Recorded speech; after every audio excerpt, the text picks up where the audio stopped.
Oh, let's go live, live, live, live. Good afternoon, good morning, good evening, wherever you are in the world. A lot has happened in the last few days in sport. Obviously, over here in the UK, we're on the third FA round of the FA Cup. We've got a couple of games left to play. One game was postponed due to the coronavirus, which was Southampton and Shrewsbury, but there's a lot to discuss out the FA Cup third round this weekend. Also, Dallas Stars in the NHL have gone into a COVID lockdown. They won't be playing their first game until the 19th at the earliest because of positive tests there. And obviously, the transfer window is open, and there's not a lot of movement in the European football transfer window. So that's an interesting subplot. There's talks going on about suspending or terminating the non-league football season in the UK early.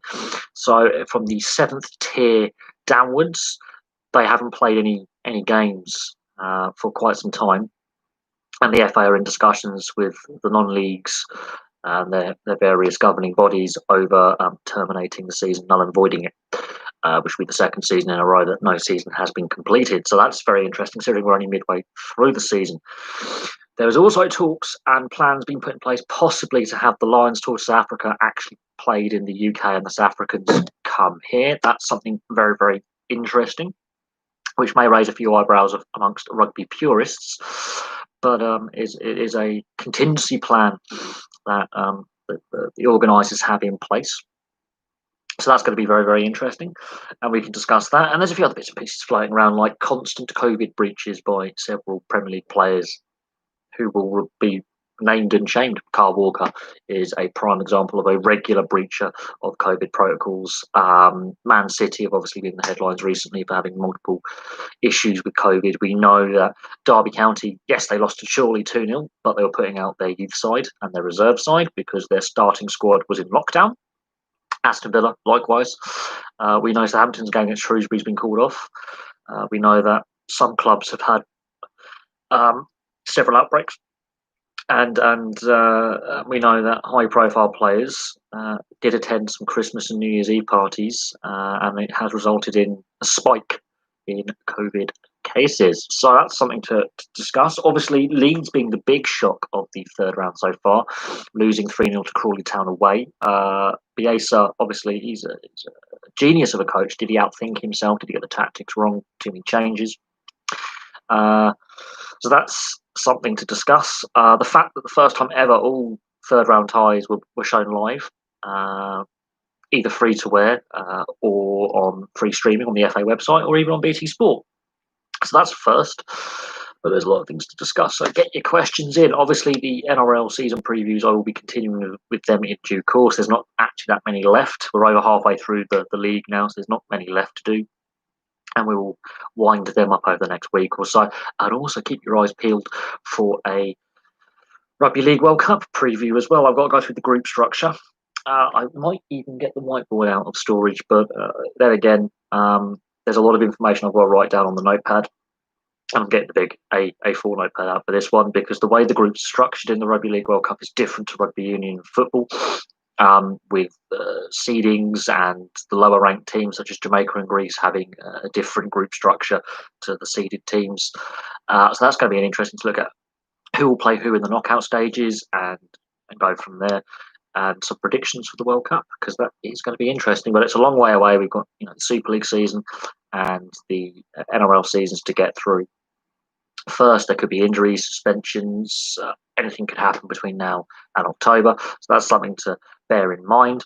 Obviously, the Euros are taking place this summer, fingers crossed. That will be interesting. Also, the Olympics. There are growing calls for the Olympics not to take place in Tokyo. Now, Tokyo seems to be a cursed city when it comes to the Olympic Games, and it has been almost every time that the Olympics has been hosted or meant to be hosted by Tokyo. In 1940, it was cancelled due to World War II. And when they did finally host the Olympics, I believe there was an earthquake that year. So when Tokyo gets given the Olympic Games, things tend to go wrong. Like third time lucky. There's some other sports bits and pieces going along. I have to check the sports news quickly. There's most of the talk is about the FA Cup third round, but there is something, a topic that I do want to cover, and it is to do with English football, and it's to do with the COVID protocols. And I'm going to use some examples from some other leagues and other sports around the world, and the FA and the Premier League and the EFL and the non-league could learn something from other sports and other leagues, because from what I'm seeing, you know, there's problems, and now we've got Celtic Hibs is still on despite 13 players and Neil Lennon having to self-isolate. That's insane.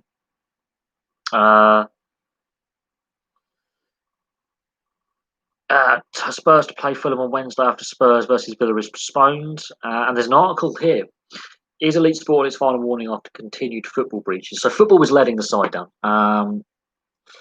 I do see Australia being less dominant after losing to Tonga. But here's something very interesting. It's an article just been posted online on the BBC website.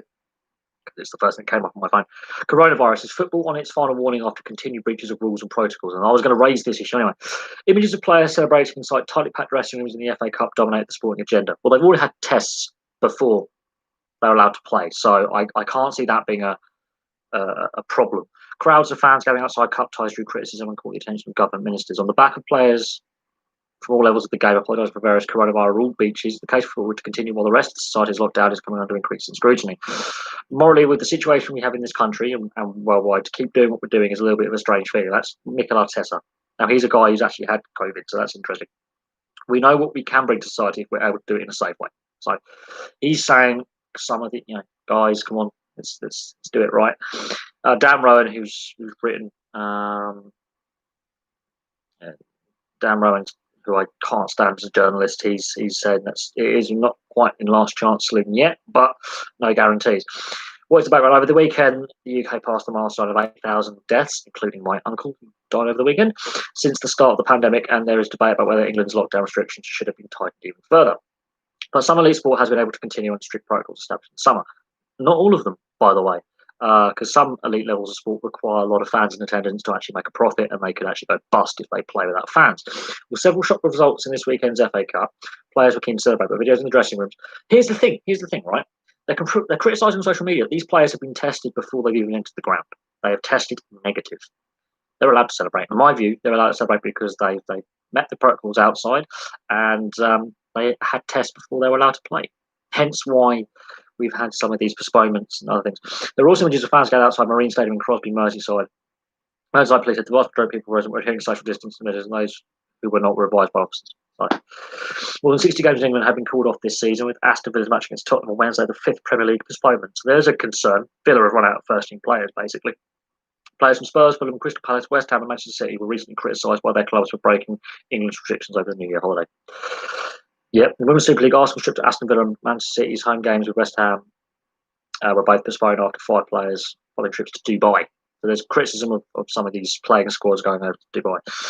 Man United boss Casey Stoney on the women's game apologised for giving her players permission to travel to Dubai over the festive period. Yeah, no, that is dopey in my mind. International travel should not be on the agenda.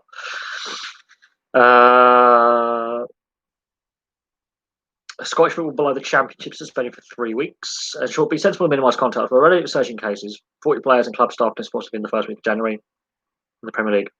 Introduced stronger protocols. Players and managers were reminded to avoid handshakes and high fives with compliance. Officers told to check behaviour in dressing rooms. Officers would also check hotel stays and travel plans. But to be fair, if they've got to be tested before they enter the ground, I can't see high fiving and celebrating being a problem because they're tested negative. But officers will also check hotel stays and travel plans with staff members at training grounds reduced to enforce social distancing. Stricter matchday protocols include avoiding unnecessary contacts at all times. It's a contact sport, so what are you going to do? Just play touch. Pass the ball. The Premier League have previously tested players once a week, but it's increased to 2 rounds. Just test every time they enter a stadium or training facility. It's plain. It's test daily. Other leagues have done that, so they're not testing enough. Personally, players and staff of English Football League clubs will now be given coronavirus tests twice a week. That's not enough. There were 112 cases at the 66 EFL clubs last time round. What's been the reaction? The Football Association will be reminding everyone of their responsibilities. It's understood that there are no plans to halt elite sport, but government ministers are concerned that the images from the dressing rooms can make it harder to its continuation. A Whitehall source confirmed to the BBC that the celebrations at Chorley and Koreatown have been noticed by ministers who last week warned football authorities. These guys have been tested before they actually could play the game. So people on social media getting their knickers in a twist. These guys have been tested before the game was allowed to go ahead. Just putting that out there. They were tested. So get a grip, people. fuck's sake. The balancing act is trying to minimise the amount of contact outside very structured environment. Well, they were tested before they entered the ground. They had to have a negative test to play. Seriously, people. Mental. I can't stand Rowan, so I'm going to skip his section. What Football Manager said, Arsenal manager said the rules around celebration would be difficult to understand. God, yeah, they're basically just trying to say ridiculous. But I can't see how testing twice a week is actually enough, personally. Other sports did daily testing when they resumed over the last 9 months. Other sports did daily testing. The NRL, daily testing. AFL, daily testing. The NHL in their bubble in Edmonton and Toronto, daily testing. And they're still doing daily testing now, hence why the Dallas Stars are in shutdown. Super Rugby in the Southern Hemisphere, daily testing. There's a trend here. Football doesn't seem to want to follow common sense, and daily testing is a way to catch cases earlier. The constant breaches by players. What annoys me is they're not getting suspended by the FA. They're not getting suspended by the Premier League and the Football League. They're being dealt with by their clubs, but they've not been actually technically banned from playing and fined. And I think the clubs should be fined as well for failure to control their players. These clubs have agreed with the government to adhere to the protocols in place, which some of them sound ridiculous because players can't celebrate the dressing room. They can. They've been tested before they're allowed to play. Christ, it's not as if they haven't been tested. These guys have been tested. However, the testing isn't enough, personally. And after Marine's game versus Tottenham, Marine might have played their last game of the season because the FA are now in discussions with the non-league structure to null and void the season. Scottish football have gone the same way. They decided to halt play for 3 weeks. So, yes, I already had concerns about the World Club Challenge taking place. And if I'm honest, the Super League had so many problems at the end of last season with Hull and Wakefield not being able basically to play games because they ran out of players. And the fact that Toronto decided not to resume for a whole variety of reasons. Grumbling aside, I think delaying by a month is a good idea. They need to get protocols in place, such as daily testing. And I think that's a problem for the Super League and Rugby League in general because the Championship hasn't played for 9 months. League One hasn't played for 9 months. Leigh Centurions have been promoted to the Super League, haven't played for the best part of 3/4 of a year. And by the time March rolls around, that'll be a year since Leigh Centurions last played a game.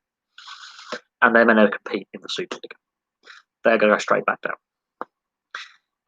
down. You could argue if it had been the Broncos, please, whoever got promoted, they're going to get relegated straight away because they haven't played any competitive rugby league by March for 12 months. But then that raises the question mark over the World Club Challenge. The NRL managed to complete its season. They came up with the idea to restructure the season after the pause. Super League didn't until Toronto pulled out. Until Toronto pulled out, there were no plans for the Super League to actually shorten their season. The NRL were like, no, we need a bit more flexibility. Therefore, we're going to reduce the amount of rounds that we play of fixtures. I think from 24 to 20. So they just got rid of a handful of games. So each team played each other once, and there was 5 teams who would play twice. The NRL dealt with their restart play better than the Super League. And from what I'm hearing from Australia and what I'm reading online, they plan to start the season as normal in March. If they delay the Super League season till March, they're going to have to then alter the Super League structure. They're going to have to alter the Challenge Cup. We might not have a Challenge Cup this coming season if that is the case, because the lower league sides have not played by that point for a year. And the amateur clubs that also join in the Challenge Cup will not have played for even longer. So I can't see how rugby league is in a problem. The elite sports is more heavily reliant on fans and attendance at the top level of elite sports in this country than others. Far more reliant. Ice hockey notwithstanding, that's a more mid-table elite sport. But when it comes to the big sports in this country, rugby league is the 4th biggest sport in this country, in my view, for participation. And and clubs and level of income that it brings in. So you've got football first, rugby union second, cricket third, rugby league fourth. It's one of the big four, as I would call it, of team sports. It's the most reliant on fans and attendance.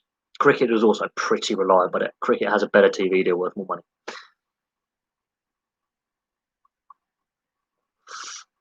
Rugby league is also, I've been criticised for saying this, but rugby league is predominantly played in the north of England, which is economically less well off. The south of England, rugby union is predominantly played. That has a bearing on the disposable income of the fan base. I don't know. The problem is, if you delay the start of the season by a month, you have to then restructure how the season's played and how many rounds of fixtures you have. And without fans in attendance, the TV deal is a head scratcher, being only on Sky. That's not sustainable for the sport to have enough viewers as the football fans are at home to turn a profit. Clubs will be hemorrhaging money. And this is one of the reasons why the Championship and League One didn't resume play. They haven't got a TV deal. Well, they have. It's just crap. They haven't. And the Challenge Cup is a great moneymaker for the smaller clubs, especially in the lower leagues. It's a big moneymaker. And with no fans in attendance, it makes no sense playing without a better TV deal. And the RFL and Super League haven't really argued for a good TV deal for 25, 26 years. They are in the pocket of Sky. Sky B can just turn off the tap when they want. And that's the problem. It's the problem ice hockey's faced for 20 odd years after they lost their TV deal. And now there are journalists complaining about the TV deal they've got Premier and Free Sport. It's a great TV deal. It's got the balance right, and they're kicking off about that. So, and ice hockey's come out and said, yeah, we can't play without fans in attendance unless we come up with some sort of streaming package that fans are willing to pay some money for, which I am, to be fair. Problem being, you saw what happened with football, with their streaming plans with the Premier League. I don't think Super League could justify having a similar pay-per-view format because it just wouldn't be viable. You haven't got a big enough fan base nationwide to do it. You just won't get the viewers. So the RFL and the Super League Championship and so the RFL as a governing body with the Super League and the Championship and League One need to figure something out quickly because we're already midway through January. They need to figure something out very, very quickly. Otherwise, there's going to be a lot of problems. And clubs need to plan. If you are going to delay the season, it allows that extra time for clubs to plan pre-season, training schedules, getting the players in a bubble, testing protocols. And unfortunately, from the governance side of it, the fact they tried to carry on after all the positive tests at Wakefield and Hull right till the end was ridiculous. They didn't, and Toronto couldn't come back, and it made no sense to resume the season because only a handful of clubs actually make a profit from the TV deal and from fans. A lot of clubs barely break even. A lot of clubs are only being propped up by their owners. So the Super League discussion is an important one to have. But look what's happening in football. In Scotland, they've now suspended the season for 3 weeks in the lower levels of the professional, semi-professional game. And now the FA over here in England are having the same discussions with the non-league. So I can see football being forced into an enforced break. The problem is the various football associations in Scotland, Wales, England, they haven't given themselves enough flexibility because they got rid of the winter break. That is the perfect time to play games that have been postponed. The winter break should be taking place now. They haven't given themselves the flexibility to rearrange fixtures. And what we saw over the weekend with Derby and Villa having to basically play their youth sides, it's not a good look. Now I'm going to have to read into why Southampton Shrewsbury was, but we know it's for COVID. Was it Southampton or Shrewsbury players that tested positive? That's the key thing here. And those clubs that I mentioned that had high-profile cases of players misbehaving during the Christmas New Year period and games being postponed is a concern. This is where I think the FA and the Premier League and the Football League need to be stricter on players who breach the protocols. And I feel that the clubs and the players should be fined and given suspensions and points docked. And if anything, to then suddenly get them to comply. That is a concern. Also, some of the advice is so stupid. These guys are tested before they go into training and they're tested before they play a match. They should be tested daily, personally. Football has got enough money to do that if they want to continue. And some of these players who are high profile incidents, especially Kyle Walker, he's had several. Demarai Gray, several high profile players at their clubs have had multiple breaches of the guidelines and the law, and there seems to be no repercussions for their regular ill discipline. In other sports, I will use the NRL as an example because I follow the whole season. Several players breached COVID protocols and were suspended and fined, and then the fines went up. So there was a St George Illawarra player, Michael Vaughan, Paul Vaughan, whatever he's, the Italian stallion. He breached COVID protocols, got a 2-week suspension and a $20,000 fine. Pangai Jr., multiple breaches, got a heavier fine and was at that time almost banned for the rest of the season. It was reduced, but he was banned longer and his fine was bigger. Coaches breached the lockdown program, fined and suspended from coaching. That's the only way we're going to get on top of these players and coaching staff misbehaving and breaching the protocols, because if we don't, we could see football suspended or even shut down, null and void the season. And I don't think the lower league clubs can afford that. They absolutely cannot afford that. This is the situation we find ourselves in. The fact that the third round, while it was very entertaining to watch, I deny that, it's brilliant goal scores, brilliant games. The fact that 2 high-profile sides had to field youth teams just to field a team is a concern. The fact that matches are being postponed and we don't know when they're going to be refixtured in, considering there's not the flexibility there, with no winter break, to get these games played. That is a concern for me. Other sports that I obviously follow, I mean, in the UK and across Europe, depending on the country you're in, a few leagues have resumed play. Ice hockey can't take place. They've indefinitely shut themselves down. They may not have a season. If rugby league has to delay its season start, that is going to have a massive impact on how many games they can play, the Challenge Cup, playoffs, the whole lot. And the lower leagues may have another season with no games, which will be financially ruinous for the lower leagues because they need to make money.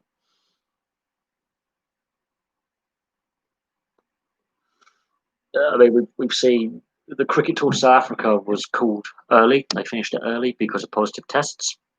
And now there is also talk of having the Lions tour, instead of going to South Africa, the South Africans, the Springboks, coming here. That is a contingency plan that the organisers have in place. In my mind, in my personal view, I wouldn't be surprised if sport does get shut down at some point. And football seems to be the bad boy here because players persistently misbehave. And there doesn't seem to be severe enough repercussions of these continued flagrant breaches of the protocol. This is what frustrates me. Other sports have, and other leagues around the world, not just in the around the world, had to have in-depth discussions with national and regional governments and bubbles put in place and procedures put in place. They put before the health ministers and the health officers, and they had to make amendments, go back and forth, many discussions, and they got games played with no positive tests, especially the NRL and AFL. And they got things done. What I have seen here is whatever the protocols are in place, they're not working. They're not being they're not strictly enforced. And those people on social media are getting all upset about players celebrating in the dressing room. These players were tested before they were allowed to play. They had to come back with negative tests. Otherwise, the games would not go ahead. Plain and simple.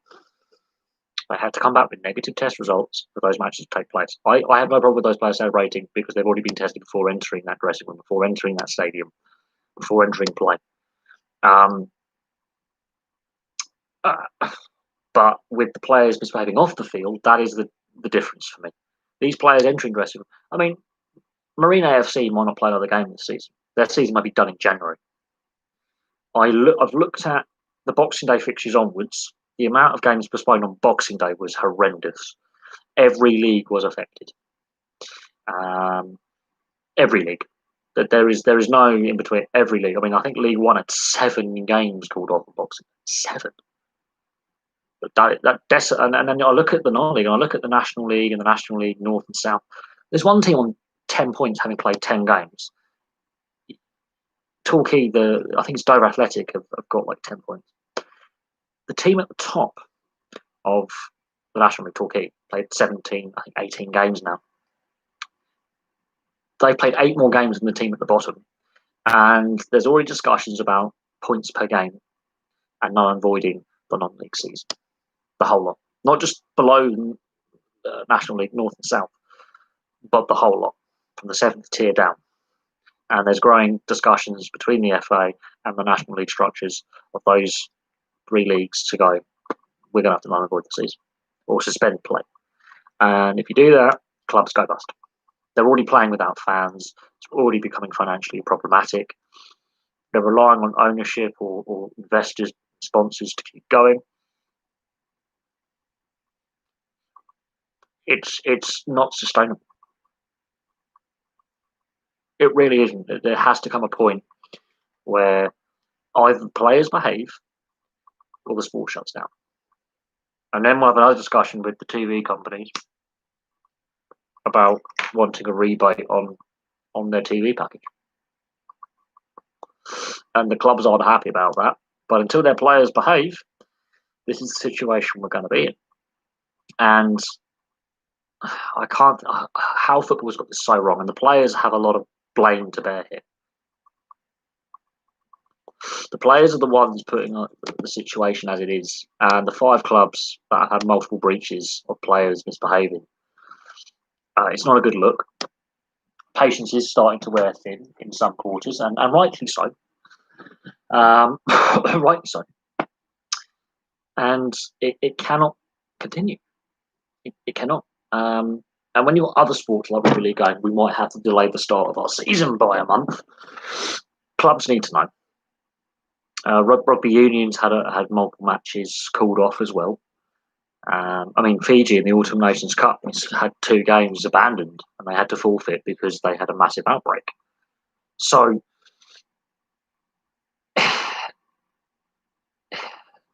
I think football being the major sport in this country, and for those watching overseas, it's soccer in the UK. It's a high-profile sport. It's regularly in the media. It dominates the back pages of newspapers, if you still read newspapers. Dominates the sports headlines.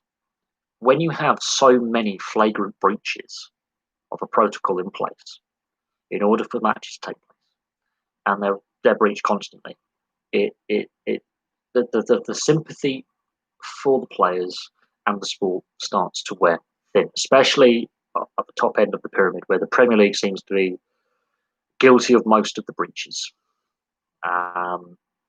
That is a massive concern. I think it's a matter of time before the season is suspended, shut down, and that's a problem because the FA and the Premier League and the Football League and the non-league haven't allowed themselves enough flexibility to get these postponed matches refixed.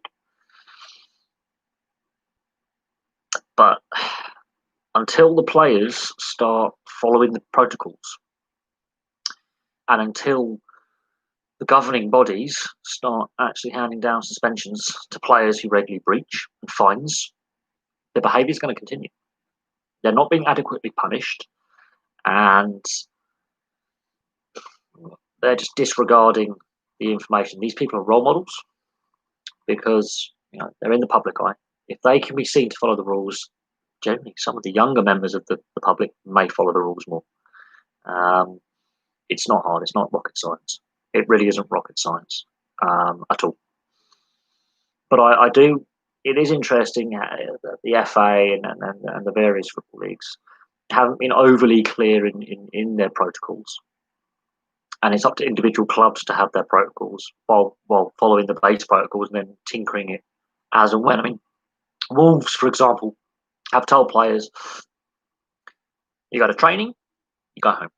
Go to the match, you go home. Do not go shopping. Do not do anything. We'll supply you food and all that, and we'll support you in your household bubble. Wolves have had no positive tests for a while. Wolves have been very public in stating this is what our players can do, this is what players are not allowed to do. That is a club taking a lead, saying we're actually putting our own protocols on top of the protocols that have been agreed in place. But overall, there doesn't really seem to be a universal policy, really. If it's there, it's not being strictly enforced. Yeah, substitutes have to wear face masks. Again, I think that's pretty pointless, considering anyone who's inside that ground has been COVID tested and would have had to have a negative test to enter the ground. So I don't know how. That's just for PR purposes, I would have thought. For those people on social media, and I'm going to say this again, who are complaining about the players at Chorley, for example, celebrating in the dressing room, or Crawley Town, most players were tested before they played. They had to have a negative test in order to play. They are tested twice a week, which, as I say, I don't think is enough. That is, a bit of a concern. Is they're not tested regularly enough. We'll see what happens. Do I see Australia being less dominant after losing to Tonga? Yes, Australia definitely are less dominant now than what they were 4 years ago.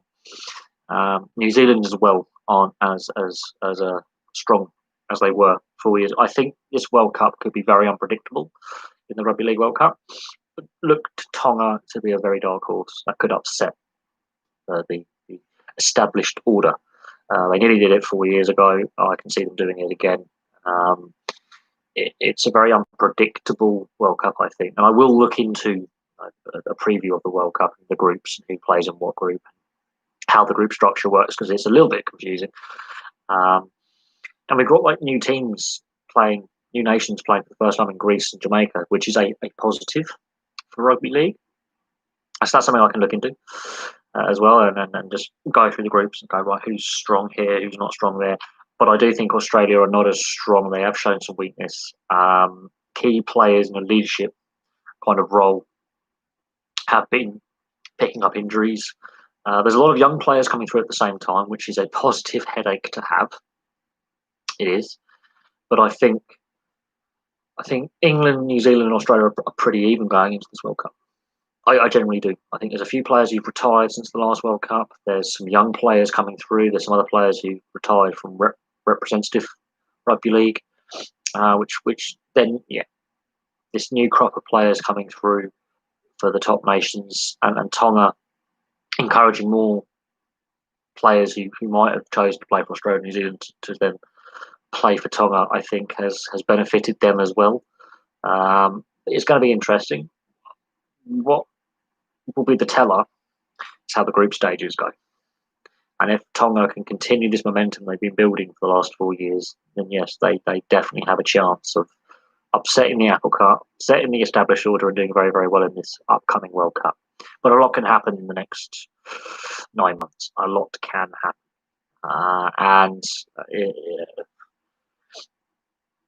That is a big question mark about what will happen. The World Cup challenge, if Super League is going to delay the start of the season, I can't see the World Cup challenge taking place. I really can't. I don't think the Australians will be too happy to have a team come over from the UK to play in Australia, and vice versa. I don't think the Australians would be too keen to have, Melbourne Storm go over to the UK to play. So that'll be interesting if that takes place at all. But as far as I know, the NRL is planning to have a full-length season this year. State of Origin is going to go back to mid-season. So that's an interesting one. On the NHL side of things, obviously the Dallas Stars outbreak and their season being delayed. It will be interesting to see if as the season progresses in the NHL, if any more teams have similar issues that Dallas have had, which could jeopardise the season. The NHL cannot afford not to have a season this year. It's too financially ruinous. They'll lose too much money. They've got a TV deal to negotiate at the end of the season, and they've got expansion with Seattle joining. So um, the NHL has to have a season. Obviously, they're due to start in 2 days, which is a positive. But the Dallas Stars have 8 days until they're allowed to commence playing. So that means they have to redo the fixture list a little bit in Dallas's division. And it's only interdivision only. You're not playing other divisions. There's no conferences this year, so you're playing teams within your division, and that is it for 56 games. So that's going to be very interesting. We could see a lot of heated matches this year, a lot of fighting, a lot of penalty minutes, a different style of hockey. We're going back in time 20 years. I think this season is going to be a throwback to what it was in the 90s and the 80s. We're going to go back into a time machine, which could be a benefit to the sport. I mean, an all Canadian division, I think fans have wanted that for forever. And the teams are more closely balanced than I think people realise. I think it's going to be so hard to predict anything this season in the NHL. The NFL has obviously managed to complete its regular season. We're now into the playoffs. They're still playing. I mean, I'm surprised the NFL did not have a single game cancelled or postponed, considering the amount of positive tests they had. Major League Baseball, obviously, their season doesn't start for a while. It will be interesting if Major League Baseball, the MLB, has a restructured season at all. So we'll have to wait and see what announcement comes out of head office at Major League Baseball about fixturing and playing games and how they're going to go about their season. But that's going to be interesting to see what they say and what plans they have in place, because the amount of positive tests last season was ridiculous. Major League Rugby is planning to start in March. That's their plan. They did not resume play, and that's an up-and-coming league which wants to get its imprint on the American and Canadian sports market. The CFL, we don't know if they're going to resume play this season. They didn't play last season. That's a league in financial difficulty. And I've looked at the CFL even before COVID hit, and I compared the finances and the situation. Half the league doesn't make a profit. That's a league that may not survive long term. So there are implications on sport going forward, massive implications, and it'll be interesting to see what happens. It really will. On the football transfer market, things have been a bit quiet. Major League Cricket. I mean, this is interesting because I'm not sure how popular cricket is in the US. Personally, not having a dig at the American sports market, I'm not sure how popular it is. I know rugby league and rugby union are gaining popularity. The USA keeps qualifying for both rugby union and rugby league World Cups, so that's a growing sport. It's played in universities. Now there's a semi-pro rugby league on the East Coast, and obviously Major League Rugby is now a fully fledged professional league with some high quality players coming over from Europe and the Southern Hemisphere to either just take a couple of years out of the wear and tear of the spotlight and play some games, earn some money. And some players towards the end of their careers just want to wind down their careers, but still want to play, still got a lot to give to the game, coming over to play. Like Matthew Bastareaud, for example, is now playing in Major League Rugby. Ben Foden is now playing in Major League Rugby. So there's some good quality players in the MLR. Major League Cricket, I'm not sure how the Americans are going to take to that, because they've obviously got baseball. It will be interesting to see, obviously, if it does come to pass, because the Caribbean is only in the same time zone, and a lot of Americans do spend a lot of time in the Caribbean. It could work, but it'll be interesting to see if it is a success. Look how long it took Major League Soccer to really start making money. Major League Soccer did struggle to get a foothold for over a decade. It took a star player in David Beckham going over to the MLS for it to start gaining momentum, and more high-profile players like Kaká and Pirlo, Gerrard, and others, and Ibrahimovic going over to start having the positive growth that the game needed. And because you've got the established order of the major league sports in the US and Canada, it is a bit difficult to just throw one in there. And with baseball being a very established sport, and baseball has its problems, but it is a majorly established sport, and it is going to be interesting to see if Major League Cricket can be a success. But I'm not sure how many Americans actually follow cricket. I think there is a fan base there. How big is it? And how many casual sports fans can you entice to watch a game and get involved in the sport? That's interesting. But with the sport shutdown, a lot of Americans were watching Australia and New Zealand in their sport. They were watching the AFL. They were watching the NRL. They were watching the Big Bash. They were watching the A-League. They started tuning in to leagues and sports they may not have watched before because there was nothing happening on the sports networks. Because no sport was taking place for so long, they started to look over at Australia and New Zealand because they got their sports leagues up and running back in May and June. Whereas in other parts of the world, I mean, it took us until August to get football resumed here. And the Americans, especially, they got into it. So it will be interesting how many of those casual sports fans who wanted their sports fix and couldn't get it in summer in the US do tune in and will buy into cricket. That is an interesting one. The Canadians, I think, follow it a bit more because there is a Canadian T20 side. But on the US side of things, I don't know.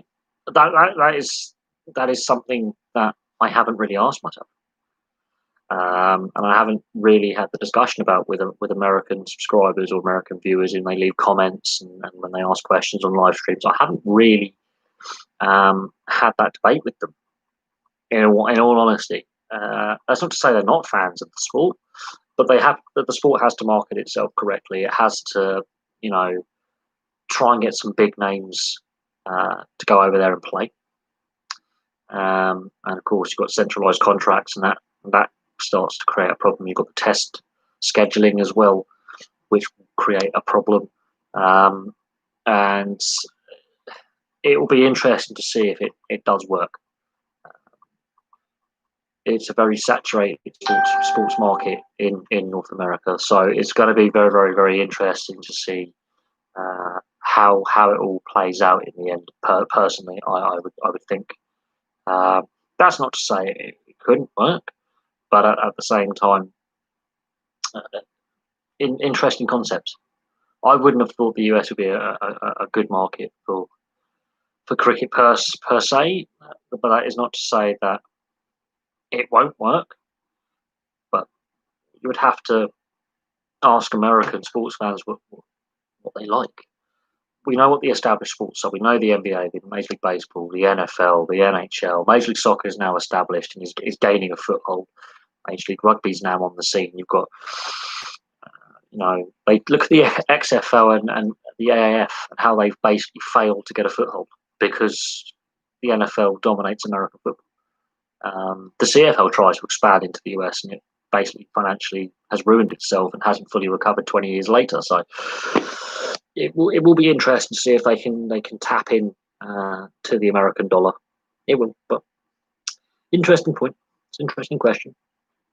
I will say this: the US sports fan is paying more attention now on different sports that it otherwise wouldn't have 10, 15 years ago.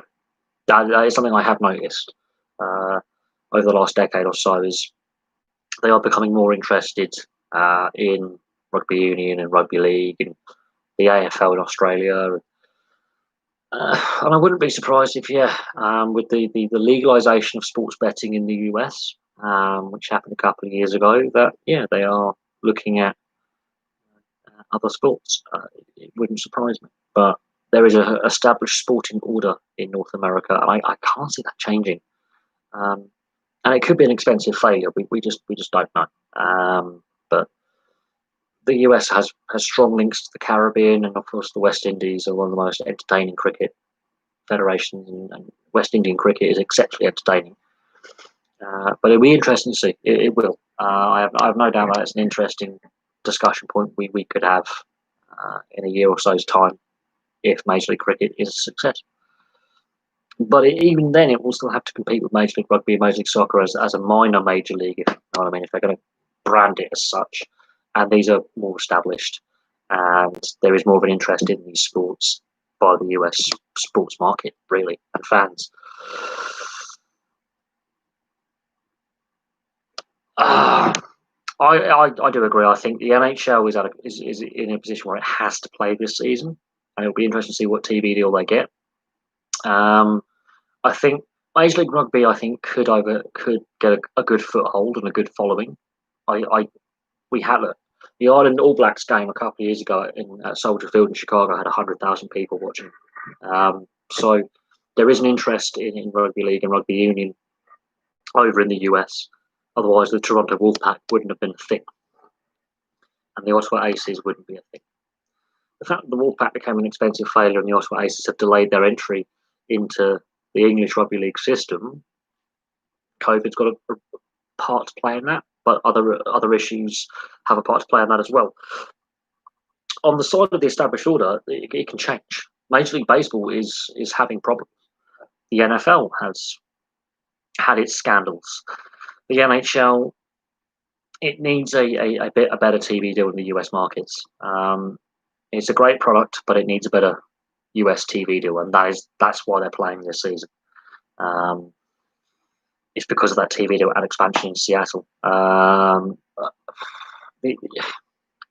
NBA, I think, has come out of the COVID pandemic a bit better than the other major leagues.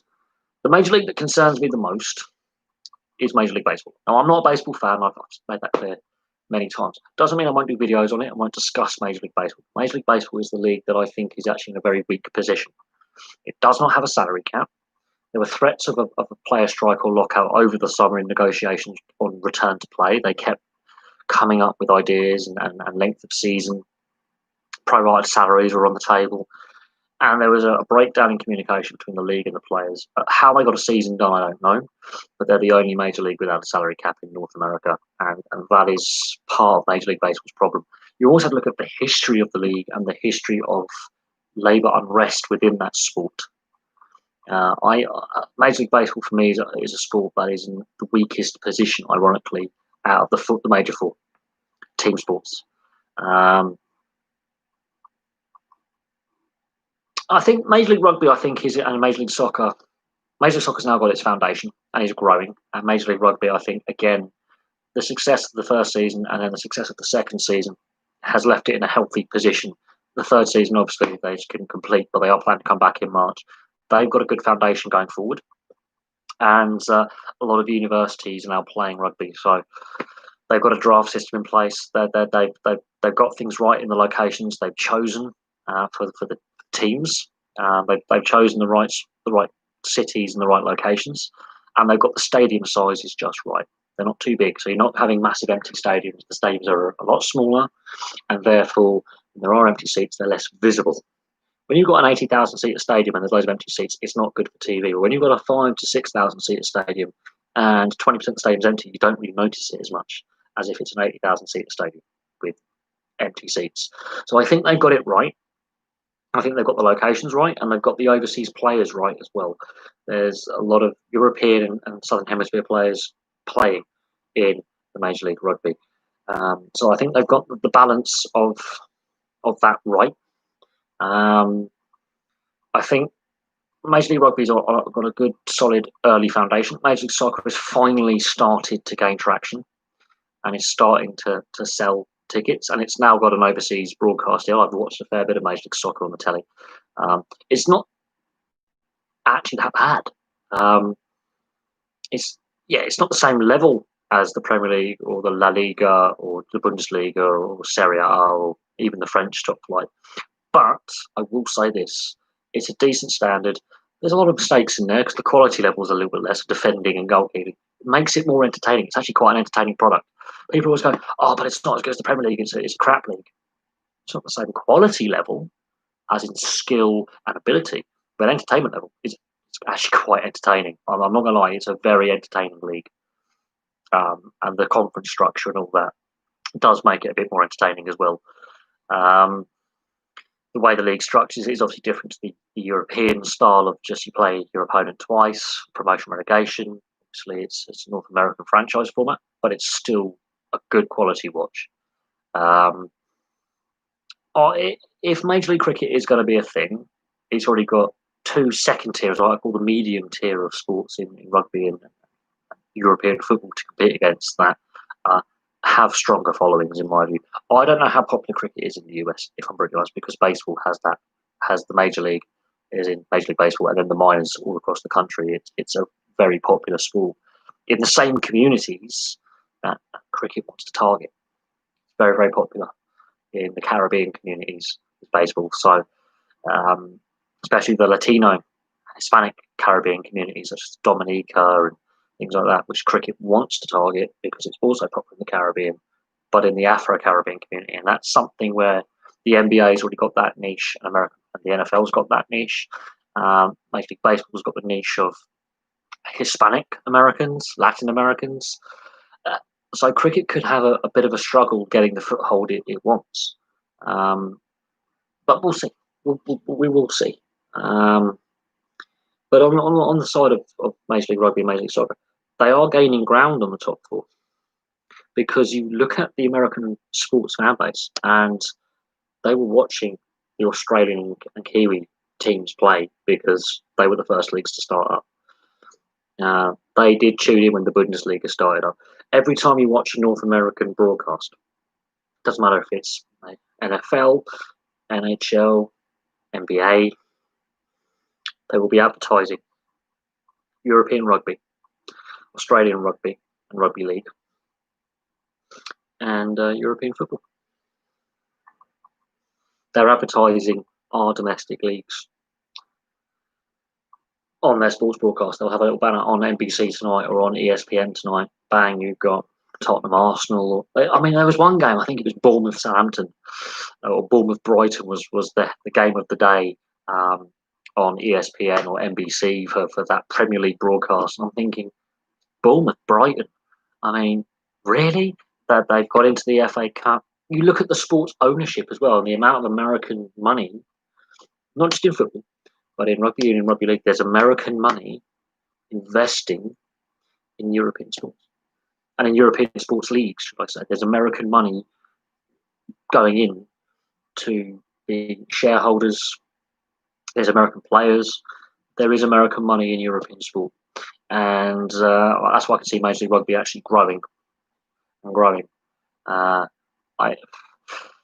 MLS, I think, is starting to healthily grow now, and it's a good product. It's not the best. I'm not saying it's on the same level as the top 5 European leagues, but it's a damn good product. It's quite entertaining because it's very open. It's a very open league because there's a lot of mistakes in there, and because there's a slightly lower quality level. It's more open. It's more end to end. It's more entertaining, and there's some pretty decent players of a decent level playing out there. It's not as if they're no hopers. They are pretty solid professional football players. I would say it's almost on the championship level of quality. Maybe one of the other top European leagues outside the top 5. So I could argue, could it be on the same level as the Swiss league, for example, which is a good, decent top flight league because their best clubs play in Europe. It's that kind of level where it wants to get better, and in time it will, however long it takes. But it had some rocky beginnings, and that's the problem. Major League Rugby hasn't had those rocky beginnings that Major League Soccer has. And you look at the first decade or so of Major League Soccer, and it was a struggle. It was a massive struggle to get it established. And then David Beckham comes along and goes, you know what, I'm going to leave Real Madrid and I'm going to go to LA Galaxy. And that then changed the fortunes of the league. He now has his Miami franchise. You could definitely argue David Beckham saved the MLS from being a financial disaster. Yeah, Burnley. I think there is American investment in Burnley. It'd be interesting to see what happens. I think there's ongoing takeover talks there. You've got Fulham, Liverpool, There's a few other clubs that have American full ownership part. I mean, Manchester United, Arsenal have got some American investment. So there definitely is American money in the Premier League. There's also American money, I think, at Swansea, in the Championship, and you go down the league structure. There's American money in all from the League Two all the way to Premier League. They are buying into our sports, which is a good thing and a bad thing. There are some downsides to that, but on the upside, it's investment that the sport desperately needs. It shows how seriously the American sports industry is taking European sport. That there are American rugby union players playing in Europe. The rugby league, I think, has an opportunity with this World Cup to really have a positive selling point to the North American, especially the US public, because guess what? There's an American team that's qualified. The US have qualified. Jamaica have qualified. And of course, there's a big Caribbean population in the US, especially in their university programs of sport. So there is an opportunity to massively grow rugby league in the US with this upcoming World Cup. Rugby union, obviously, we know the growth that's had over the last, I'm going to say 10 years. Massive interest, and now they got their professional league. It took a while. It took a couple of attempts, but they got their professional league and they got it right. They got the right overseas players to go over. They're very young and they wanted to have an opportunity to play first team rugby union regularly. And they weren't getting at their clubs in Europe or Australia or New Zealand or South Africa. So they took the big leap and went, right, I'm 19, 20, 21, 22. I'm going to take the opportunity to get, regular first team action. The US and Canada are offering me that. I can also earn a bit more money over there. I'm going to take the opportunity to play in North America. And these young lads are possibly turning down international careers to do that. You're going to have some pioneers to grow a sport. On the Burnley side of things, yes, there's an ongoing discussion with US investment. It doesn't get the news that the Newcastle Uniteds and then the Liverpools and these other takeover bids and these other ownership groups get because Burnley are a smaller club. But it should be noted that, more American money is coming into European sport. I think the Glazers opened, and Abramovich and the Glazers really opened the door to overseas ownership of football clubs. And Mohamed Al Fayed being an Egyptian, but he was based in the UK, so was it really Egyptian money or was it British money? But the principle's there. Abramovich and the Glazers opened the door for overseas investment into English football. I think Dundee United have a US owner as well. So even Scottish football has American money in it. And these overseas owners over the last, I'm going to say 15, 16 years, has it been a positive for the game? Yeah. Has it been a negative for a game? It divides opinion. The situation we find ourselves in now is the TV companies are basically holding sports to ransom because of the overseas TV market. I mean, fans aren't happy that kickoff times are being changed for TV. Again, the US market has a big say in that.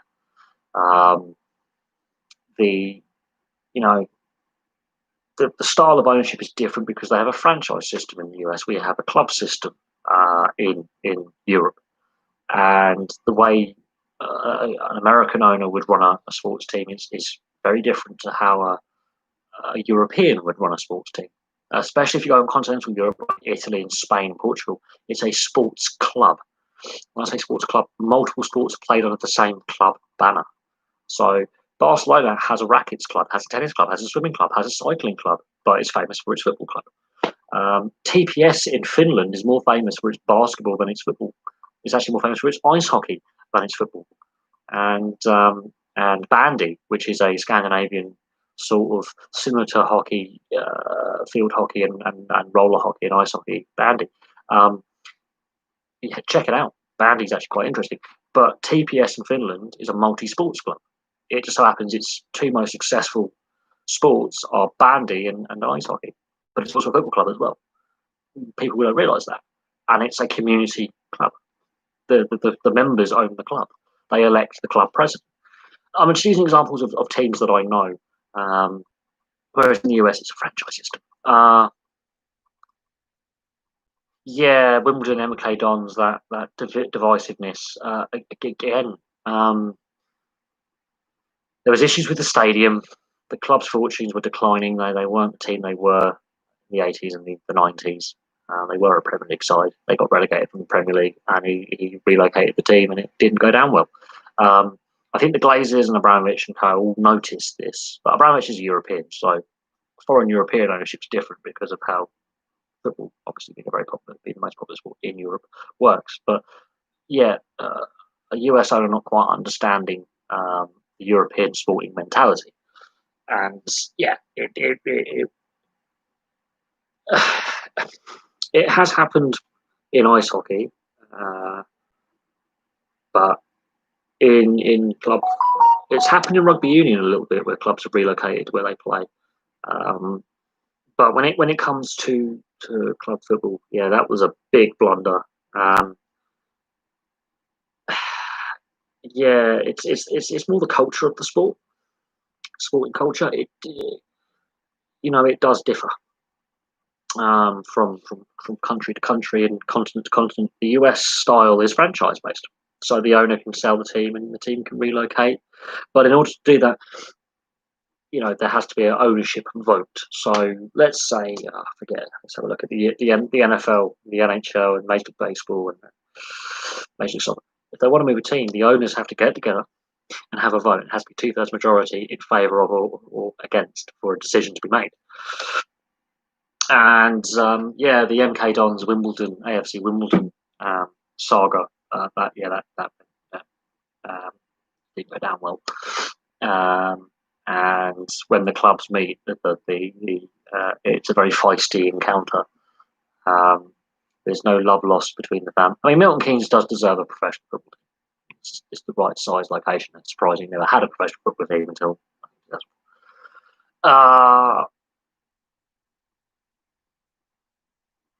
I think ice hockey has happened. I've seen it happen where teams have been moved. Doesn't happen often, and leagues don't like teams relocating. They don't. It shows a badly run sport. If teams have been moved regularly, it shows that the sport isn't as well run, and that is there going to be longevity with the sport because fans are like, well, I had a team here last season, now I don't. So you risk turning fans off, and it's not a good look when you're trying to sell a product to a wider audience. If you're constantly having relocations and teams going bust and league contractions and expansions, it does make it more difficult to sell your product to the casual fan. Which is one of the reasons why ice hockey has struggled in this country to get a foothold. Partly because it's not the media coverage, and partly because teams regularly go into financial difficulty, or their arenas just get shut down, and then they have nowhere to play. And it's a thing. It's an ongoing thing. On the side of style of ownership, I don't quite think. I think some of the American owners now have realised this is how things are done over here. They've learned from some mistakes. They've seen how passionate the fan bases are. They've seen how popular the sport is in comparison to its nearest rivals. Football in this country is miles ahead of registered clubs, registered players, pyramids in the league structure. I mean, God, the fact that pretty much even at village level, there's football clubs playing in the non-league and Sunday league. But it's almost every town, village, and in the big towns and cities, the bigger towns, you might have multiple clubs playing in different levels of the football structure. I think they've realised at senior level, we're not talking junior clubs, we're talking senior level, and they're thinking, for a country our size, with our population, that is a lot of people involved in one sport. I think 32 evens up the league from 31. It evens up the conferences and the divisions to each division's eight teams. I think the Kraken is as far as they'll go in expansion. I don't think they'll add any more teams uh, because it cost Vegas 500 million to join US. It's cost Seattle 650 million to join. Only I think what is it? I think only 5 or 6 teams are worth more than the expansion fee for the Seattle Kraken in the NHL, value wise, maybe less than that. So a very small percentage of the league is worth more than the expansion fee. What owner is going to willing after, especially after this year we've just had financially? I can't see any owner justifying paying the expansion fee. The fact that it's gone up by 150 million from 3 years ago to now is. I know there. No, Seattle has the Seattle Thunderbirds in the Western Hockey League. It's had the Seattle Metropolitans, who have actually won the Stanley Cup back in the day. Seattle, no, definitely is a good sports location. Hockey is played in Washington State and Oregon at junior and amateur level. I think it's it's a sportsman city. You look at the major leagues, baseball, Major League Rugby's got a team there. NFL's got a team there. MLS has got a team there. I think the NBA had a team there and moved them because the arena just got old and the ownership was losing money. But basically, every major league's had a team there at some point. Seattle, I think, is an underutilized sports market, but no, it's a good location. It gives Vancouver a natural local rival rather than the Battle of Alberta. It gives Vancouver a good home and away stand when we're back to normal and the borders open. I think the Kraken could work. I think it's a good location. The ownership's got money. They want to put the team there. Otherwise, Seattle wouldn't have bid for a location. They wouldn't have bid. It would have gone to Houston or it would have gone to Kansas City or Quebec. It makes sense to have the team there. It really does. I'm not trying to hide it. It does make a lot of sense to have the team there. Historically, hockey's been played there. And the Canadian border is only 2-3 hours away. Yeah, it's a perfect spot to have a team. It is. You have a natural rivalry with the Canucks in Vancouver, and the Pacific Division does need a little bit of a shake-up with Arizona going to the Central. It for me makes logical sense. Vegas, who would have thought Vegas would have worked? It did. So yeah, I think Seattle is a good. Look what they've done with Vegas. It works. It does work. If it can work in Vegas, it can work in Seattle. I mean, crikey, if the Carolina Hurricanes can win a Stanley Cup, well, that's a relocation team, mine. But if they can win a Stanley Cup, and the Arizona Coyotes can get to a conference final, semi-final, conference final in 2012, yeah, it can work in Seattle. I'm not gonna lie, it can work in that location. If it can work in Texas, it can work in Seattle with the Dallas Stars. It's all about how you market the sport and how you put the team together, but it's all about how you market it. And you look at the Florida Panthers, their arena's in a poor location, team isn't very successful, and they barely sell any tickets. Yet the owners is exceptionally wealthy, and there's been calls to move Florida for years. There's been calls to move Arizona for years. You know why? The team wasn't very successful for a very long time. A couple of playoff runs here or there, but they basically didn't do very well. No one's saying Buffalo should move and relocate. You know what? It's an hockey country. It's in a traditional location. The non-traditional locations, you have to have a solid start. Vegas has a solid start. If you've got a Vegas blueprint, Seattle are going to have a pretty good team next season. They're going to be a solid side. They may not make the playoffs. They're going to be a solid team. A very solid team. And this is why Vegas cannot take part in the expansion draft in the sense they can't have any. They're exempt from having players drafted from them. That means 30 other teams are looking at this to do deals with Vegas to protect players. There's going to be a lot of trades, a lot of movement, and Seattle are going to get a pretty good team. It's going to be harder to predict Seattle's team than Vegas's team, and who gets picked up, because you have to protect so many players. And then, you've got the free agents. Seattle can only sign so many free agents, which is interesting. And the rules have to be slightly tinkered a little bit because of the shortened season. But it's going to be interesting to see who gets picked up. It's going to be very, very interesting. I think, yeah, Vegas has been a positive for the NHL. And yeah, I can see Seattle being a good addition. A good addition. Do I see the Euro T20 Slam happening this year? Cricket, on the cricket side of things, there's a lot of question marks. A lot of question marks. I don't know is the answer. There's a lot of unknowns. I mean, I don't think the Olympics can be afforded to be postponed another year, and I don't think the Japanese want to cancel either, even though there's growing pressure domestically in Japan to cancel them. I don't know. There's a lot of unknowns this in the next 12 months about what sporting events are and aren't going to take place. But I reiterate back to the earlier comments on the earlier discussion about football and the possible suspension of top flight football. I think patience is running thin, and I think that the lack of punishment for players and their indiscretions is going to cost the Premier League and the SPL very badly.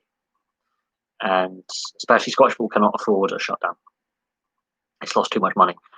The Premier League cannot afford a shutdown because the TV companies have a lot of power, and they can argue for a lesser TV deal. And the lower league clubs have already struggled to make wage bills, and there was the discussion over the rescue package. The Premier League trying to bully some clubs, trying to bully other clubs. Guess what? American owners. You look at the Liverpool and Man United plans to shrink the Premier League and the European Super League format. American ownership had a big part of that. Clubs that were involved, American owners. It went down like a sack of hot shit. And that's my opinion. I mean, again, it's misunderstanding the culture of the sport and misreading the room very, very badly. It's the same with the pay-per-view format that the Premier League tried to bring in. They got it horribly wrong. And yeah, they said it was for business. It was economic reasons. It wasn't working. No, it was a PR disaster. And this is a sport that's fast running out of sympathy. Even from me, I've reached a point where my sympathy levels for the football players is less and less each day. I'm really not got a lot of sympathy for these clubs because their players are constantly misbehaving and they're not being sanctioned. It's ridiculous that these professional athletes are just constantly misbehaving with complete disregard for the PR nightmare. It's like the Man City PR department. This is a club that's not well loved anyway, for a variety of reasons. Has already had battles with the FA and UEFA over financial fair plays, which are already in the bad books with the governing bodies. The wider fan base of the sport in general don't like them.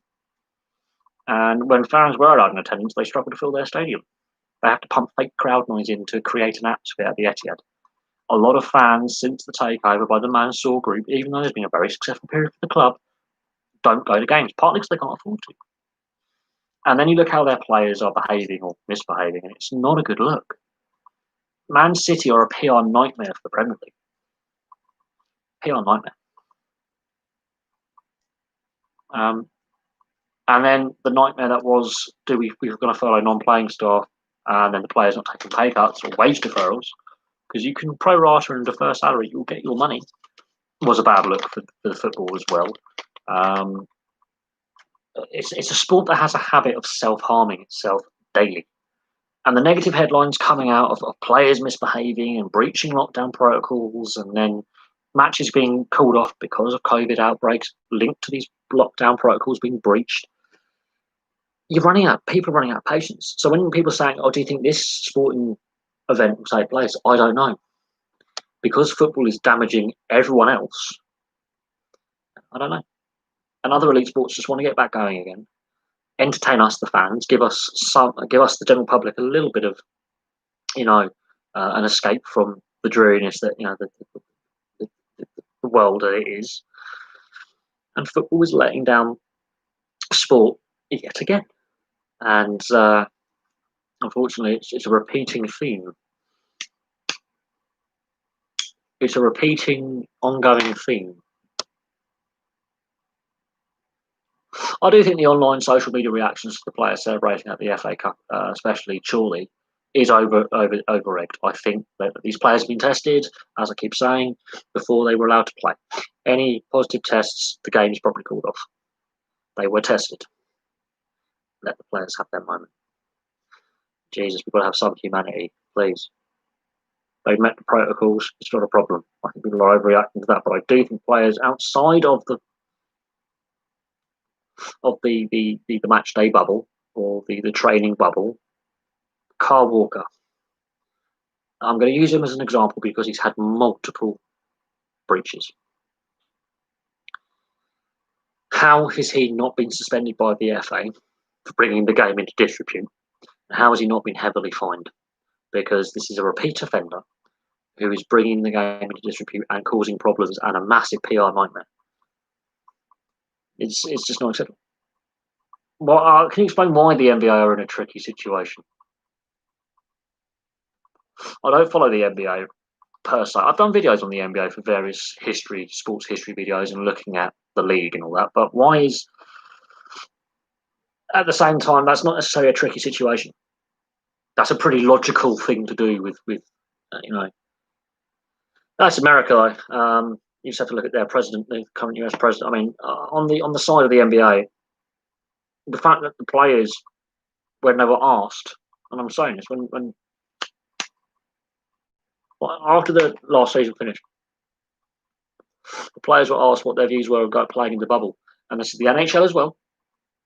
And the players said, we'd rather not. Here's our feedback on the bubble situation. We'd rather play in our home arenas and still have a bubble kind of situation, but less restrictive, where we can play at home and then spend some time with our families on our home stands. Hence why the NHL has gone with all teams playing home arenas, apart from San Jose because of local government restrictions. The NBA did the same. The NBA also decided to go back and play earlier. The NBA resumed their season earlier than the NHL. Partly because they can afford to do so, because they got a good TV deal, but they decided to go ahead and start earlier than the NHL, which meant they had less time to prepare their arenas for COVID compliance. I wouldn't say the NBA is in a tricky situation. They should have had a contingency plan for having the bubble placed there, shut down the season for a couple of weeks, get the teams into these bubbles, like they did in the NHL with the playoffs, and go from there. Find locations that are NBA suitable, that have the accommodation for the teams and the training staff, and put them in that bubble. They should have a contingency plan for that. But look at the Dallas Stars in the NHL. They've had their season start delayed by 6 days. The rest of the league starts on either the 13th and 14th. They're not allowed to start playing until the 19th because they've had 6 positive tests, which means rescheduling. But the players, when they were asked to give their feedback on the bubble dynamic that they had in the NHL, I'm using this as an example, only a third of them were in favour of playing in a similar bubble scenario. Hence why they're playing in division only games and had a short season. Can only play teams in your division. Playoffs will probably be in a bubble situation. I don't follow the NBA religiously, but I'm surprised the NFL completed its regular season with no games cancelled. And look at the amount of positive tests they had. I'm surprised the NFL managed to get through that. The NFL is still planning to have a full attendance at the Super Bowl. That's what I find absolutely ridiculous. Is the NFL is still planning a full capacity stadium for the Super Bowl in February? It's a month away. I can't see that being safe. I can't see how social distancing is going to work, and I can't see how that's going to work. But the NFL is still planning to have full capacity at the Super Bowl. But I'm not. I don't really follow American football as much as I used to. I tune in every now and then. I follow certain bits and pieces, but I'm not as into the NFL as I was 10 years ago. That's my personal opinion. I weaned myself off the NFL. I've lost a bit of love for the sport. There's a lot of scandal with the NFL. I will watch a game, but I've sort of tuned out somewhat over the last couple of years. But the NFL are still planning to have fans in attendance at the Super Bowl in full capacity. They stated that at the beginning of the season, which I find ridiculous. The NRL in Australia and the AFL in Australia proved what you could do with good communication with national and regional government at local level, good protocols in place, and they slowly eased fans back into the stadiums. And by state of origin, if you follow the NRL, they had 75% attendance for the third game of state of origin, or 50% attendance. They managed to grow the attendance week by week. I think it was around 7 fans were allowed back in, and they phased it in slowly. 2 teams had to play away from their home stadiums in Melbourne and the Warriors from New Zealand. New Zealand, obviously being a different country, they had to go into a lockdown bubble. Families weren't allowed over. They got their season done. They also changed their season structure to shrink it down and allow a bit of flexibility. No games were cancelled. No positive tests were reported after resumption of play. It's doable. The NFL are insane. Absolutely insane. I do not agree with the NFL and they're going about it. The fact that the last round of games had several hundred, I think it was 200 or 300 positive tests came back. And yet they went ahead. Like the Denver Broncos were like their 3rd or 4th choice quarterback at one point.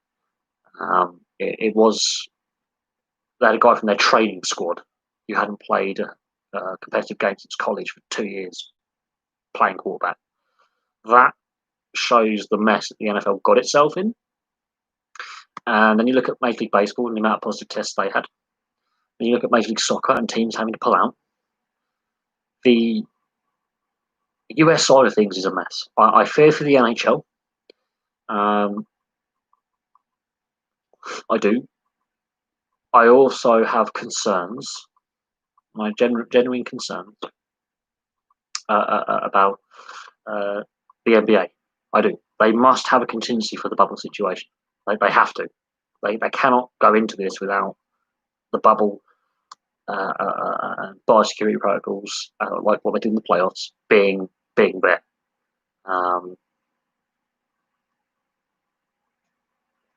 They must have a backup plan because the NHL is watching what's happening with the NBA because they share arenas as well. That is another thing. The NBA and NHL, there's a lot of arenas that are shared. And if the NBA is having this sort of situation, the NHL may have to discuss things with the NHLPA about going back into a bubble situation as a last resort. The NHL have discussed this. Look at the World Juniors that was played in Edmonton in the bubble. It worked. Obviously, the German team and the Swedish team were affected by COVID, which affected their performances. Especially the Germans, they were brutalised in the World Juniors because, well, half their team was out. They were on their 3rd choice goaltender by the first game. But no, the NBA, I would have thought, the NBA is one of the better, is I think the best run league in North America. And that's my personal opinion. They've had labour peace for 30 years. The players absolutely happily agreed to a new CBA with reduced wages and a reduced salary cap. The NBA is one of the best run leagues in the world. But the fact they've only had 2 games just cancelled is brilliant. Look over here in the UK, how many football games and soccer games North Americans have been called off. The NBA has dealt with things very, very well, but they have to have that bubble situation prepared and ready. And if that means playing without fans in attendance, so be it. It could be the only way they go without suspending the season, or because they've got to give themselves flexibility in order to get games played. Those games that are cancelled will be played. They won't be abandoned. It will be played. It'll be interesting when they play them. And it'll be interesting the protocols that they've agreed with state and city authorities in order to play. Yeah, they are well paid because the squads are smaller. NBA squads are a lot smaller than NHL, NFL, Major League Baseball, rugby, MLS. They are smaller squads. But yes, they are very well paid. But it's also one of the best run leagues in the world. In my opinion, from what I've seen, what I've read, looking at the history of the sport and the lack of player unrest over 30 years, yeah, they do pretty well. The concern I have as an NHL fan, as a hockey fan in general, is there's shared arenas between the NBA and the NHL, and that is a concern that is there. The NHL have gone about things in the right way. A slightly shorter season and playing in your division only, just divisional play. No conferences, no trying to reduce travel, mitigate the risk, reduce the risk as much as possible. But it is what it is. Some locations are allowing fans in attendance. Others, San Jose, for example, can't. The Sharks can't play in SAP Arena. They have to play in Arizona, and the Coyotes are more than happy to host them. But at the same time, no, you don't hear a lot about it. You hear the odd occasional scandal coming out of the NBA with an individual player having a bit of a colourful off-court incident, or a team owner saying some colourful remarks. The betting scandal, I think, over a decade ago, I think is the darkest stain on the NBA, with the ex-referee that was involved. But all told, the NBA, you don't hear a lot of negativity about poor management, poor relations between the NBA PA and the league. Players were more than happy to take reduced salaries because they're already well paid. They've made a lot of money. They're still going to make a lot of money. But I do think the NBA avoids negative headlines quite easily by being well run.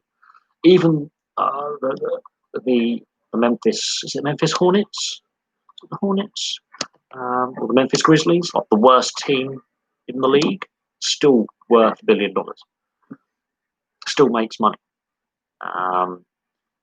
So it's a league that has good revenues. It's a league that has a pretty content player base. I'm not saying all the players are happy with the CBA or all the players are happy with how things are run, but there seems to be players seem to be happy. There seems to be labour peace. They quite quickly came to an agreement in regards to salaries and a reduced salary cap, and the players voted for that in favour. The Bears. You got the Charlotte Hornets and Memphis Grizzlies, I think their name is, because they relocated. But what I'm getting at is that seems to be labour peace. There's player harmony. That's the word. There's a lot of harmony in the player group. There doesn't seem to be darkest scandals. I think I've done a few videos on sports scandals. There's a lot to mention, a hell of a lot to mention. I would have to get the whiteboard out. I'd have to rejig my flat. I'd have to rotate a lot of furniture because there's a lot to go through. I think I did a video on sports scandals. I definitely did a video on the NBA betting scandal. I did a video on the NHL betting scandal, Operation Slapshot. I've looked at various football match fixing scandals in Europe. I've looked at. I think I've done a few videos. You would have to look in my other playlist. This is my other sports playlist. But there's a few videos on the channel involving looking at sports scandals and individual sports stars who were involved in scandal. I have done a few videos on these topics, but I try and avoid them as much as possible. I really do, because that's a lot of negative stuff. I try and avoid the negative on the channel. I look at as much positivity as possible. When managers get sacked and then when the players get suspended, it makes interesting reading. But I don't particularly enjoy doing, this manager's been sacked from his job, or this coach has been sacked after a poor. I don't like talking about it. I'm not a fan of the merry-go-round, especially in football, of that. The Major League Baseball steroid scandal. I could be all day with that. Not just a task. I think that's a very long video that really. I've been talking for an hour and 28 minutes, but on a one-off video, which is not a live stream. Christ. Firstly, I don't follow baseball religiously enough to really have my heart in it, so to speak. But I'll happily look into that. But that would take a lot of research. That could be a very long video that might be broken down into parts. I wouldn't. If let's say I try and do my videos in one take, get it all in one, and some of my FA Cup match reviews, I think a lot of outtakes. I don't like stopping and starting the video when I'm recording. I like getting it all in one. So the Major League Baseball steroid scandal, that could be quite a lengthy video, and I've got to try and do it all in one take without screwing up. That's frustrating when obviously you want to get it in one. If I can get it in one, that'll still be a good hour of my time just recording and processing and uploading the video. Biggest UK sports scandal. There's a few. Biggest UK sports scandal. Right. Got to think now. Put me on the spot here. I would say a sports scandal in UK sport. There's been a few. I mean, Kieran Fallon, the horse race jockey, he's been banned for cocaine twice. So there's been a few jockeys caught using recreationals. That's one. There's been a few players who've had gambling bans in football. But that's individual players. It's not necessarily a team. I would say Boston United, if you are a hardcore football buff. I would say the Blood Caps or Harlequins. That's one. I would say the Saracens salary cap. That's a big one of recent times. That's had an impact on the sport. So the Saracen salary cap scandal was definitely one that I've already discussed anyway. The Blood Caps who are Harlequins. That was a decade ago now. Just trying to think of some other. I think as a sporting nation, we've avoided major scandal quite well. There's been individual players and individual athletes who've done things like Linford Chris getting banned for doping, and Dwayne Chambers doping bans. They're there, but that's individual athletes, taking a risk. The rugby unions had the two biggest ones I can think in the last decade, with teams being involved in improper conduct. The Saracen salary cap and Harlequins with the blood capsule back in the day. But for the most part, there's not a lot that I can think of off the top of my head. Really. Apart from fan disorder at football, I really can't think of a lot of scandal off the top of my head. It'd be individual players or individual athletes getting drugs bans or arrested. There's been a few betting breaches, so Trippier and Sturridge getting their betting bans, although Kieran Trippier is appealing his ban and has been stood down by Atletico Madrid, but he's not technically banned from playing. His ban has been suspended whilst under appeal, but he could still, if he loses, he could get a longer suspension. I think snooker's had a few scandals with match fixing allegations against players. Stephen Lee, I think, the player who comes to mind with the longest ban. Stuart Bingham's had a betting ban. But overall, for gymnastics bullying, these are allegations of unfair treatment from coaches. Same with British cycling as well. There's been a few. The win at all costs mentality with the Olympic legacy from London. But if I'm brutally honest, apart from the individual athlete taking either recreational or performance enhancing drugs, which happens in every sport, Tyson Fury's been banned for recreational drug misuse. That happens in every sport. But I think as a sporting nation, scandal, which when you talk about scandal, we're talking about something big, like a cover up, endemic corruption, bribery, match fixing. Apart from, I think, snooker and a couple of cricket scandals that have floated around, the odd cricketer or the odd allegation of match, it hasn't really, as a sporting nation, we haven't had as many scandals as other nations when it comes to big scandals that involve, let's say, multiple teams and multiple individuals. I think we've been floating around. Ben Barber, yes, there's a lot of rumours linking him with a return to Super League again. It will be interesting because he's a controversial player. That would be an interesting one if he returns. Be interesting to see what happens there. Ben Barber, yes, that is rumoured that he is considering a return to. I think Lee Centurions are keen on signing him. So until that is confirmed that he has been signed by Lee Centurions, it's only rumour mill. It may not come to pass, but that is something that is making a lot of new social media go a little bit of a flutter that he may be returning to rugby league. But he's a player. He's had cocaine, wife beating allegations. He's had his fair share of off-field indiscretions, but that's an individual player. That's not like, I think the Wigan Warriors got done for breaching salary cap, had some points deducted, had a small fine a couple of years ago. The Tompkins brothers incident in the pub, but they're just two melts anyway. A couple of individual players testing positive for recreational, and I think cocaine. I think the Zach Hardacre and Rangi Chase. There was another player as well, all tested positive on the same day for cocaine. That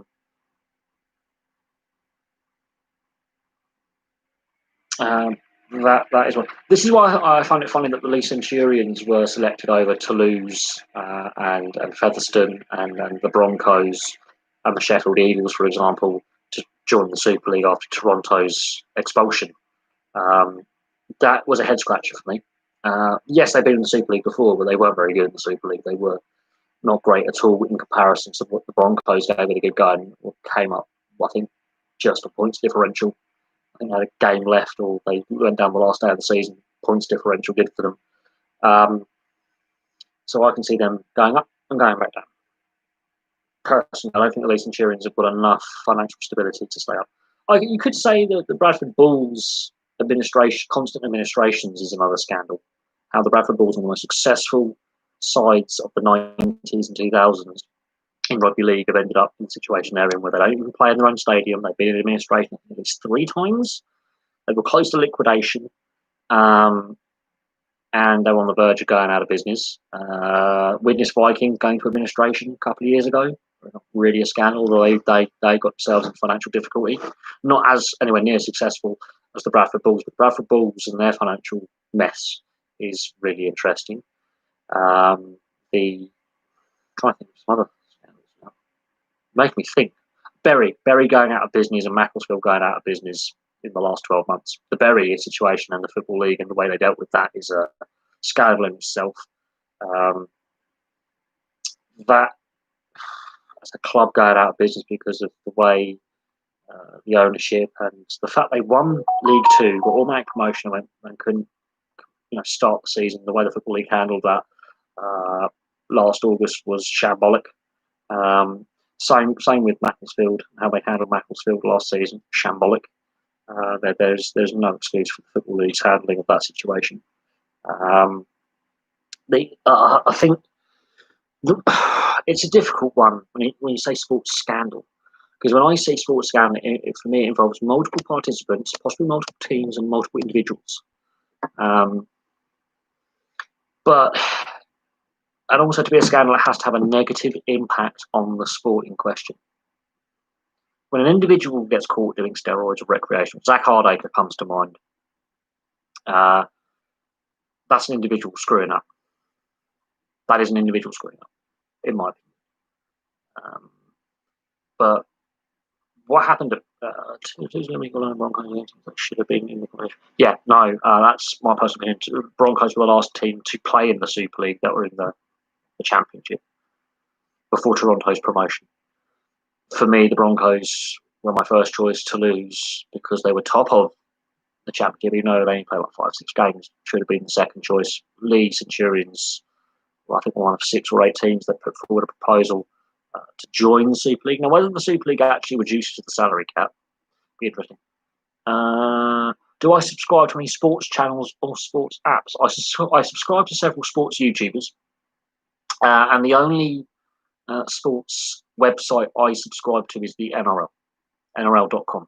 I will be putting the AFL subscription in there as well, but the only sports website I subscribe to is the NRL.com. That's the only one. I don't subscribe to any others. I just don't. I read articles on The Athletic and I follow a few podcasts on Barstool. But the Barstool sports family, there's been a lot of scandal around Barstool Sports. I follow Spitting Chicklets because they have a YouTube channel and they have their podcasts on several podcast platforms. Some of them are free to access, some you have to pay for. But the Barstool Sports, as an organisation, I have. There's. I read my art when I try and find information. I use the NRL.com because I pay for my subscription. And it's a good little subscription to have. It's not that much money. It's 130 quid a year or £12.50 a month. It's a lot cheaper than Sky or BT. A hell of a lot cheaper. More value for money. You get a lot more content. You just have to look at the amount of content you get when you subscribe.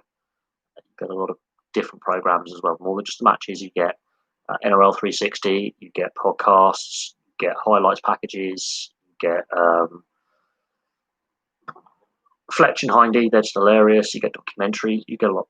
Is it a scandal that rugby league lets Zach Hardacre back after multiple drug offences and suspected homophobic and assault? There's the assault allegations in there. He's had a few he's had drink driving as well. He's had multiple opportunities to turn himself around. I do believe in giving a second chance to an individual. I do. But when you have a serial offender who repeats the same action repetitively, then I do run out of sympathy. And I do think the RFL and the Super League and the NRL, because he's played in the NRL as well, need to look at deregistering him. They've done it with other players. There's precedent there for deregistering a player. Ben Barber, he's Todd Carney. Other players as well have had multiple offences of off-field indiscretion and on-field indiscretion. I don't know how he's still a professional rugby league player. I don't know how it's tolerated. It shows there is an issue within not just rugby league but in professional sports. We know that recreational drug use is a massive problem in professional sport. It's not just rugby league. I've looked into this, like alcohol and drugs. I've looked into it.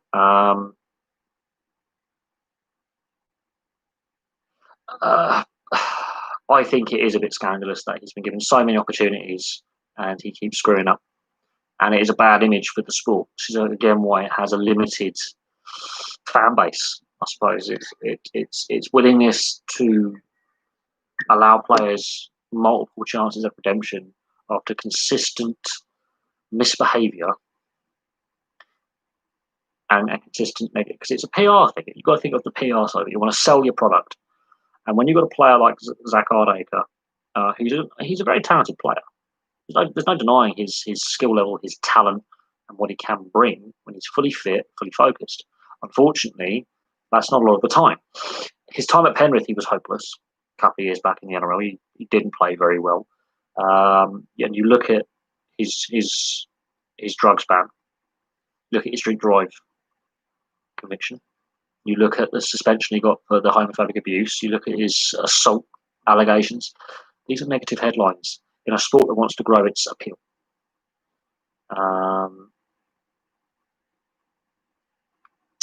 Yeah, I mean, the fact he went on the Lions tour, which was a disaster at the end of a year ago, yeah, debate a lot of things.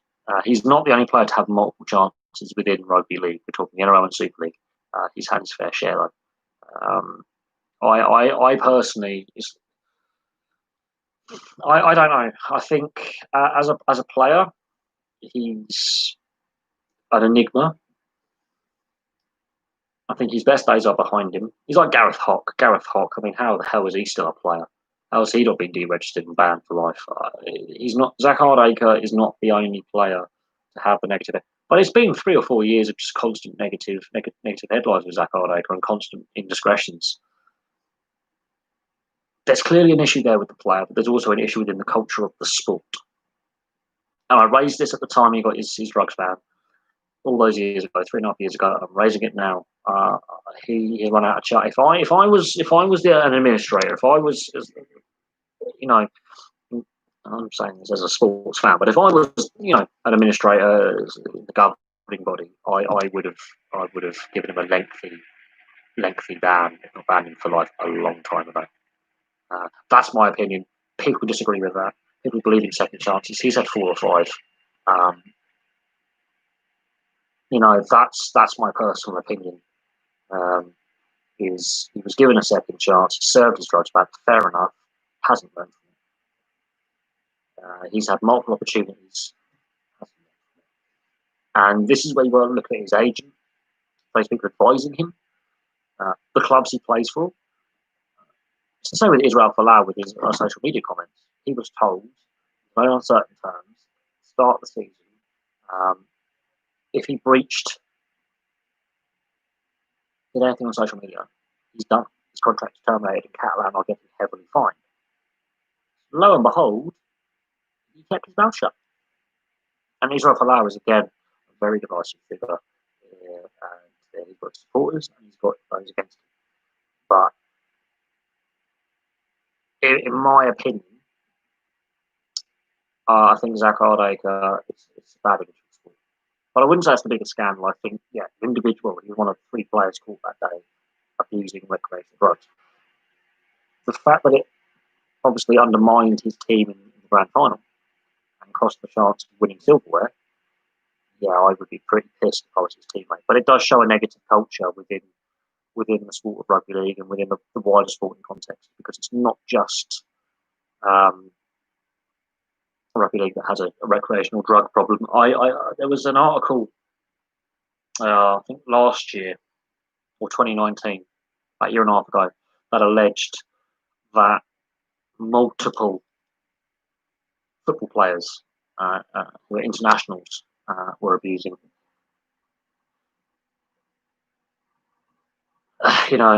cocaine and amphetamines, and were allegedly caught, but no names were released. I know there are players who have been banned for drug use, and there are mitigating circumstances, and you have to take that into consideration on a case-by-case basis. But when you give a guy multiple opportunities to turn things around and he doesn't, then cut your losses. It's a PR. Sport is a PR thing. It's a money-making thing. Anything that damages your public image, you want to get rid of. The Dragons can get Folau hard. I can keep playing. Don't be surprised if Barber comes back. The situation with Ben Barber is he's another player who's had multiple chances to redeem himself and keeps misbehaving. The way the NRL dealt with him, I think, was wrong. I think banning him for life and deregistering him for life was a mistake. He wasn't found guilty of it. And then you look at that time of misbehaviour, the Jack de Bellin's been stood down, no stand down, no fault policy. He hasn't been deregistered. His offence that he's been charged with, Ben Barber wasn't charged with anything, is far more serious. And the Jack de Belin situation won't go away for the St George. When I do my St George Illawarra Dragons preview for the season, I will mention the Jack de Belin situation because that's still ongoing. And that's still an issue because he's eating into their salary cap. We don't know when his trial date is going to be. And until that point, he just turns up to training every day. He's allowed to do that, but he's not allowed to play. Ben Barber's banned for life for allegedly beating up his partner. No charges were filed by Queensland police at the time, but he's sacked by his club straight away and dearrested by the NRL. This is at the time of Todd Greenberg being in charge. And yes, Ben Barber's also had a failed drugs test with drugs in his system, recreational, I think twice. So it's either or. Whether he's going to have a positive impact for Leeson Tunes, I don't know. But he's not the only rugby league player to have his issues. The Folau situation is a bit more different. That's freedom of speech and freedom of expression. The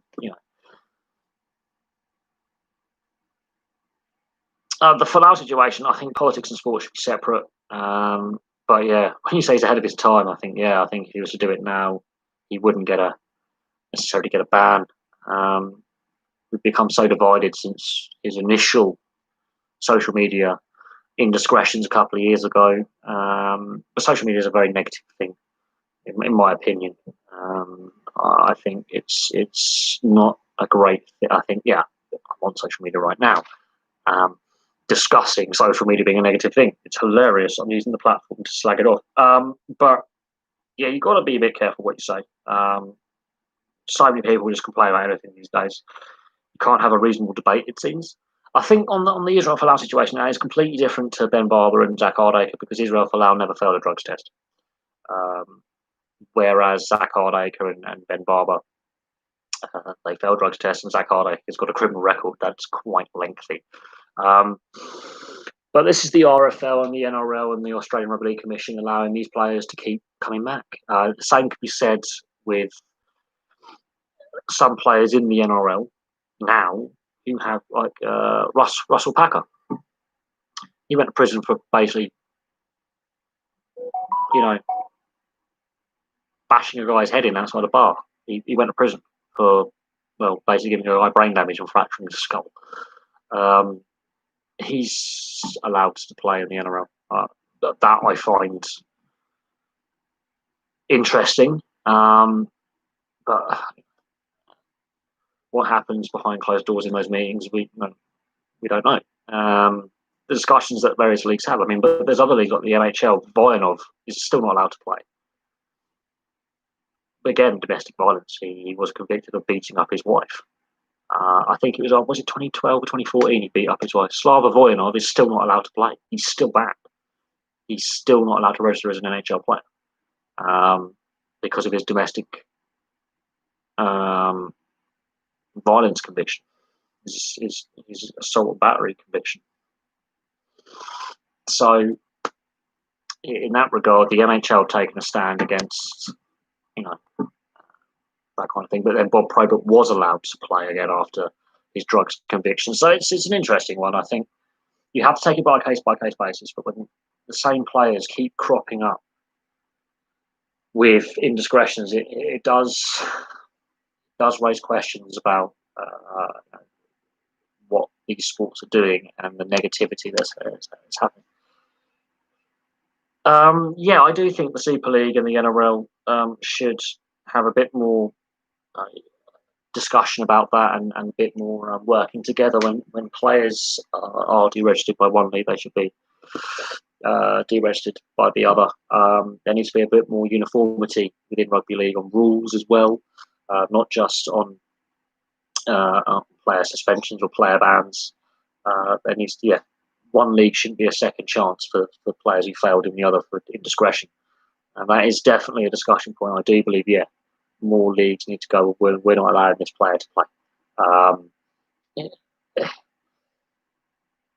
But that's the weakness with rugby league. It's not like rugby union and football where there's a international governing body.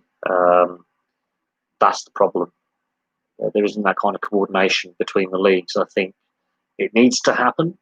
There needs to be a bit of reform of governance because Australia has the Australian Rugby League Commission, and then you have New South Wales Rugby League and Queensland Rugby League, and then you have the NRL as well. So, and then you have the other state rugby leagues also that come under the Australian Rugby League Commission that they're partners of. And then over here you've got the FA, the Scottish FA, the Welsh FA, the Northern Irish FA, and of course the Irish FA has sort of links as well. And again, then you have the Premier League, the EFL, and then the non-league. It gets a bit messy with confused sports governance. And the RFL with rugby league, and the RFU with rugby union, and Welsh rugby union, Scottish, and the Irish one combined, Northern Ireland, Southern Ireland. The sports governance is a mess, but it is what it is. What English football team do I support? I'm a Blackburn Rovers fan. I have been all my life. It's a long-suffering Blackburn fan. Long-suffering. I have been for years. But yes, in regards to the NRL and the Super League having more coordination when it comes to banning players, yes, I think they need to do it more often. There needs to be more proactive discussions about player discipline, culture within the sport. It's really hard to understand this English. I'm English. It's not that hard. But no, yes, I do. No local teams are not really. I don't really follow any teams locally. I've just never had that kind of feel for teams more locally in Berkshire and Surrey, in the southeast, and London. I'm glad that Maidstone United are doing quite well in the conference or the National League these days. I've had mates play for Bracknell Town and Bracknell Cavaliers and Binfield and all that.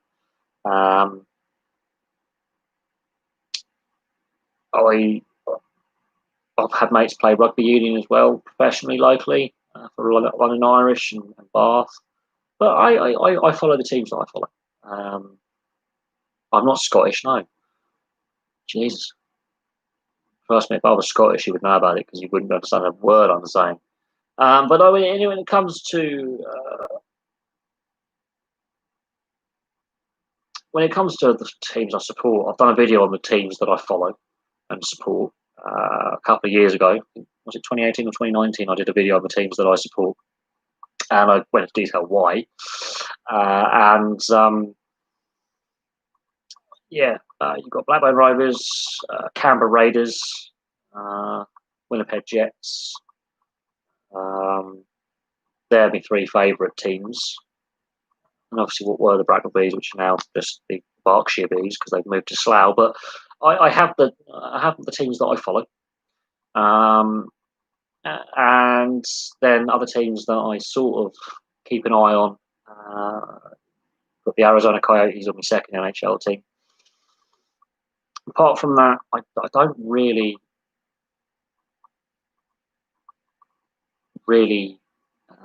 follow too many teams, if I'm honest. I mean, it's preference, it's personal preference. My sound is bad. How about you just check your speakers? No one else has complained about my sound. Maybe check your sound system. Just saying, because I've got the inbuilt microphone in my laptop, because people complain that I had the headset on, so I don't use the headsets anymore. Even though I could plug my Turtle Beach headset or my Trust headset in, it's not very comfortable to wear, and my microphone picks up pretty much everything on the inbuilt laptop. So check your sound system or your internet. That's my personal experience when I've had issues with sound as well. How do I think the Canberra Raiders will go in 2021? What did I put down for my preview? What did I put down for my preview video? Let's have a look, because I've got all my notes here. Canberra Raiders. They were the second team I did a preview on. How do I think they do? Well, I've got my here. How do I think they do? I think last season they were 5th overall, 28 points, 14 wins, 6 losses. They didn't have a bad record. I predicted that they would get to the semi-finals. I predicted they would get to the Final Four. But we don't know how the season's going. I think they'll do quite well. Not a lot of squad turnover. Losing Bateman is a big loss, but they've got players coming in and players coming back from injuries. So I'm pretty happy with where the Raiders are at. Back-to-back finals appearances, one grand final, one semi-final. I'm pretty happy with where the Raiders are at right now. But I've still got a few more previews, and there are still, player roster moves happening as we speak. Players are still being signed and moving on, and there's still player movement in the NRL. So that is something that the squads aren't finalised yet. So that's something to bear in mind. But I'm pretty happy with where the Raiders are at. I still think the Bateman situation, I think that's left a bitter taste. But the way that was handled by Bateman and his new agent was pretty crap, to be honest. He had an existing agent, and he was on a 3-year deal, and then he agitated for more money on grand final week last year. That carried on into this season. He was injured to start the season, shoulder surgery, fine, he wasn't playing, but it did become a negative headline around the team. And Ricky Stuart and the Raiders themselves as an organisation, when a player is holding out for money or a player is being difficult, they are well known. Even if it means the team lose games, if the player wants to be a distraction and create negative headlines, the door is there. And Ricky Stuart's done it. Ricky Stuart's a pretty pragmatic coach when it comes to this. He's arguing for more regulation on agents, and I think he took less money at Wigan. I think he actually took a pay cut to go back home. Yes, he does have a daughter over in the UK, so he had a child. Fair enough. At the same time, he was happy to sign the contract in 2019, but grand final week, arguing, and it came out that arguing for a wage increase, and then he doesn't play all the season because he's injured, and then the way it was handled by his representatives, he fired his agent and hired a guy called Isaac Moses, who is a figure of great interest when it comes to player agents and regulating them and the transparency. He's well known for causing problems like this, where he will agitate a player to agitate for a move. whether Bateman comes back to the NRL, we shall see. He's young enough. He's talented enough. But I think he might have burnt his bridges because no other NRL team was willing to sign him. That's the interesting thing. There was a lot of rumours linking him to Canterbury, and they've got cap space. So they're signing a lot of big name players. They've signed Kotrick, his teammate at the Raiders the last couple of years. He was linked heavily with the Bulldogs, and then he goes to Wigan and the Warriors over here, and he takes a pay cut. So all that agitation for trying to go for him, I think he was on 550 or 600,000 or something. He's one of the top 50 paid players. He wanted 800,000, and he ends up taking less money over here. It's an interesting one. How it played out was very interesting, but I do think he might have burnt some bridges with some clubs and some coaches over in the NRL. It would be nice for him to have stayed at Canberra, but we'll see what happens with Bateman. We'll see, how he plays this season with a different style of rugby league. It'll be interesting to see. He's most likely going to go to the World Cup. It'll be interesting to see how he performs in the next 9 months and what happens at the World Cup. It will be interesting to see. But the best English players are playing in the NRL. There's a couple of players I would like to see in the NRL who are currently in the Super League, like Jermaine McGilvray, for example. Great to see him in the NRL because I do think he could cut it in the NRL. I really do. I do think Jermaine McGilvray, his style of play, works very well with the NRL style. That would be great to see Jermaine McGilvray, but I think he's a bit too late in his career now, but that would be a brilliant fit. I honestly think Jermaine McGilvray playing in the NRL would be brilliant. But at the same time, that's wishful thinking. He's a Huddersfield Giant and will remain a Huddersfield Giant, I think, for his whole career. But you never know. He might end up in the NRL. You never know. Ryan Hall went for 2 years, but Ryan Hall was never fully fit playing for the Roosters. His knees were shot. He was out of form when he signed. He was having knee surgery when he signed. So I don't think English backs don't do well. I think you look at Herbie Farnsworth. He's had a very good season with the Broncos, even though the Broncos got the wooden spoon. George Williams has played very, very well for Canberra this season. I think Ryan Hall, when he was signed, he had to have knee surgery. The Roosters were getting damaged goods when they signed him, and he never really got his groove on. He didn't get a try. He didn't get a good run in the side. He was competing against some pretty good players who were established there. But again, it's Herbie Farnsworth's done very, very well. George Williams has done very, very well, and there's more young talent coming through. So we'll see what happens in Williams and Farnsworth second seasons, and there are more English players coming over in this off season. So keep your eyes peeled on the NRL in March onwards because there is an influx of English players now. Adrian Morley started it all those years ago, and they just keep coming.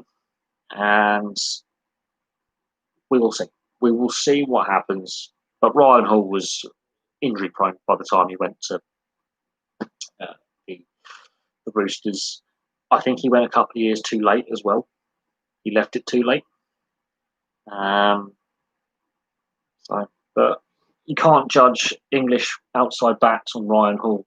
Zach Hardaker didn't do very well, possibly because he was off his tits on drugs half the time. But in regards to more English players going over, I think some French players will end up going over to the NRL as well. And I think the World Cup could be a catalyst for some of these European players to put themselves in the shop window for going over. I think there's a few more English players that could work very, very well in the NRL. I mean, Gareth Widdop had a brilliant NRL career. Admittedly, played all his senior rugby league until this season in the NRL side, and he had a very, very good career in the halves at Melbourne and at St George. Sam Tompkins, his NRL stint was not great. He didn't do so well, but it's Sam Tompkins, so I don't particularly like him because of his off-field antics and just generally his attitude stinks. But I do think there are players that played the last World Cup that are still playing now. Jermaine McGilvray being one. Tommy Makinson, I think.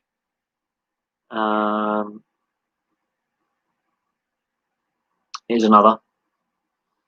we've already got George Williams over there, Josh Hodgson, you know, Sutton and Whitehead. Basically, Canberra's half of Canberra's forward pack. But yeah, I think more English players and some French players could definitely go over and have an impact. It's a matter of getting them at the right time. But Gareth Widdop's injury prone now. He's got shoulder problems. He's had knee problems. His best days are behind him. In my personal opinion, he's still a good player, but I think his fitness is the concern. But there are some wingers out there who I think, in my opinion, could, and some centres who could definitely give the NRL a good go. But again, this World Cup could be where they put themselves in the shop window. It really could, because I do believe the NRL is the best rugby league in the world. It's the best quality by a country mile. There is no doubt in my mind that the NRL is superior to Super League. On saying that, has the gap widened or is it closing? This World Cup will tell us if the gap between Super League and the NRL has grown or has shrunk. That's something that I'll be looking forward to. But we'll see what happens. I've still got a fair few NRL season previews to go through. So I've got to do them, and I've got the Rugby League World Cup preview. Just get it in there. I know it's 9 months away, but just get the preview done, and then we can have a discussion about how correct I was in 10 months' time. But I'm going to leave that there. Thank you very much for watching tonight. I've been on the air now 2 hours. I've had some people say Super League is more entertaining. I don't think so. I do generally think the quality and skill level is less. Don't get me wrong, there are some world-class players playing in Super League who would easily make any NRL side. But I would think Broncos notwithstanding and the Bulldogs notwithstanding on last season's performances, the top, I mean, the top 14 NRL sides would easily 9 times out of 10 beat the whole Super League. The Broncos on last season and the Bulldogs on last season probably would be the teams that the Super League sides could regularly beat. But apart from that, even the Cowboys would wipe the floor with multiple Super League sides. That's my personal opinion. There'll be those who disagree with me. I think, the TV deal is not great. There's less money. And if there's less money and the TV deal's not as great, you're not growing your product. How's my day been? Well, discussing work. Work's been okay today. Well, I had a good day at work. Obviously, apart from this live stream, I've had unfortunately a family bereavement a couple of days ago. My uncle sadly passed away due to pneumonia, but he was old. He's my great uncle, but he had been unwell for a while. It might be COVID related. We don't know yet. We have to wait for the coroner's report. But he was in ill health and he had been for quite some time. But no, things are okay. Not perfect, but okay. Work's been busy, which is pleasant. And this live stream has been pretty decent with a lot of interesting questions. And now we've started. I started the live stream talking about English football, soccer, and we've now ended it on rugby league. I can take a few more questions. It's not the end of the world, but no, the Super League is not as successful as I think people hoped. I think the quality. There was a point where the Super League was better than rugby league. What was New South Wales in Australia? New South Wales Rugby League in Australia. The mid-90s, yes, we had the better product. Since then, the product has declined, and the NRL has overtaken it. There is no debate. There's no debating that the NRL is a far superior product. But this World Cup in October and November will tell us how much the gap has closed or widened. If England have a very, very good tournament and France have a decent tournament, for example, then that would be a good indicator that we've closed the gap. I think, professional rugby union, well, rugby union as a whole, as a sport as a whole, has more registered players and more registered clubs. And it's played in more schools and universities. So it already has a greater reach than rugby league when it comes to kids playing the game adults playing the game at amateur level, semi-pro and professional level, and a wider media reach as well. More games on free-to-air TV, more news articles, again, in the newspapers and on websites and on the TV, again, about the sport. It has a bigger media outreach, it has a bigger reach for fan base and involvement, and it's growing faster than rugby league is. This World Cup, I would say the country split north and south as much as it was. Rugby union is encroaching on the north rapidly, and you've got the Broncos and the Scholars here in the south of England.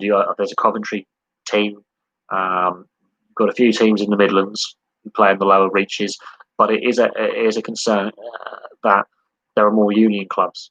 There are parts of the north of England that don't play rugby league. It's union country, and there's the problem. There are more rugby union clubs at amateur and semi-pro level than rugby league. There are more schools that have it on the curriculum. There's more universities that play it. There's the problem. It's the community-based game where it is too, in the north of England, it's too entrenched in the north of England on the M62 corridor, Lancashire and Yorkshire, and a bit of Cheshire and a bit of Cumbria, that it isn't reached. The northeast, like Newcastle, County Durham, it's just not played. Rugby union is the code that's played there. Lincolnshire, Grantham, Lincoln, rugby union. East Anglia and parts of the Midlands, it's rugby union or football. Wales, it's a mess.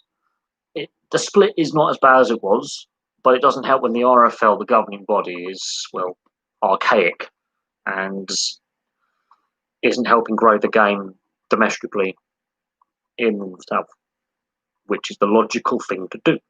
No, we'll put a team in Toronto and it'll flop. You know what I mean? I will invite the best French team into Super League. Yeah. But we'll turn down the second best French team from entering Super League, even though they're the best team in the Championship. With the biggest budget, with a good budget, who could compete. From a traditional rugby league location, it just blows my mind how the RFL and the Super League go about things. It does make me scratch my head about growing the game, but rugby union on a club level is still in a mess. It's just got a bigger international reach as well. More nations play it, so there is the difference. But you know, this World Cup could go a long way in closing the gap. And having a more national reach, because it's a national side playing, and that's something for the country to get behind. It's something for the country to get behind after a very tough year or two. Something for the country to get behind is the Rugby League World Cup, and it could get a lot of. It'd be interesting to see if you break down the 2013 World Cup where the viewers were.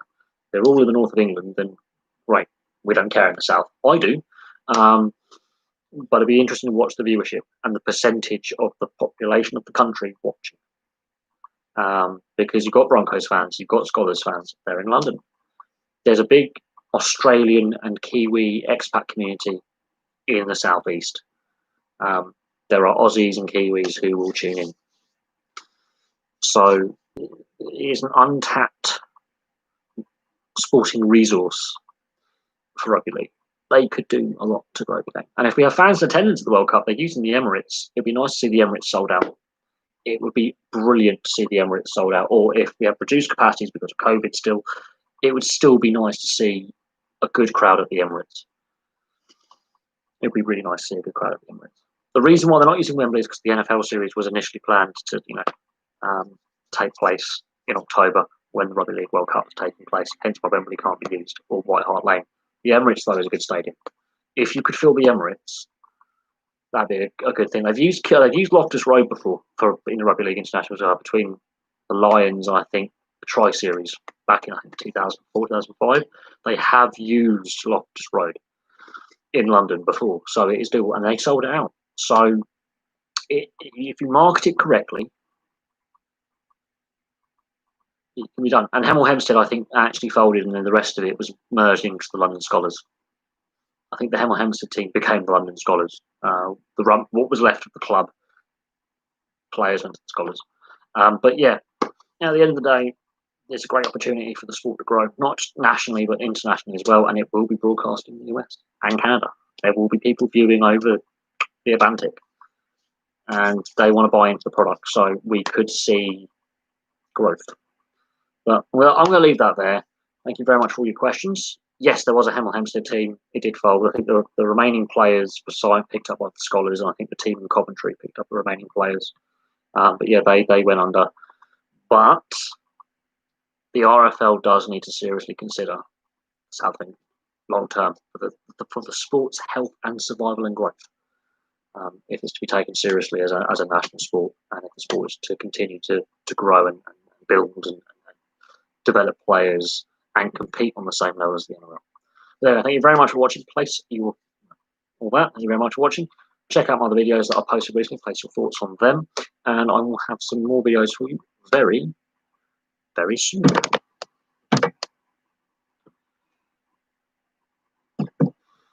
Oh, I need to put it on. I can't be.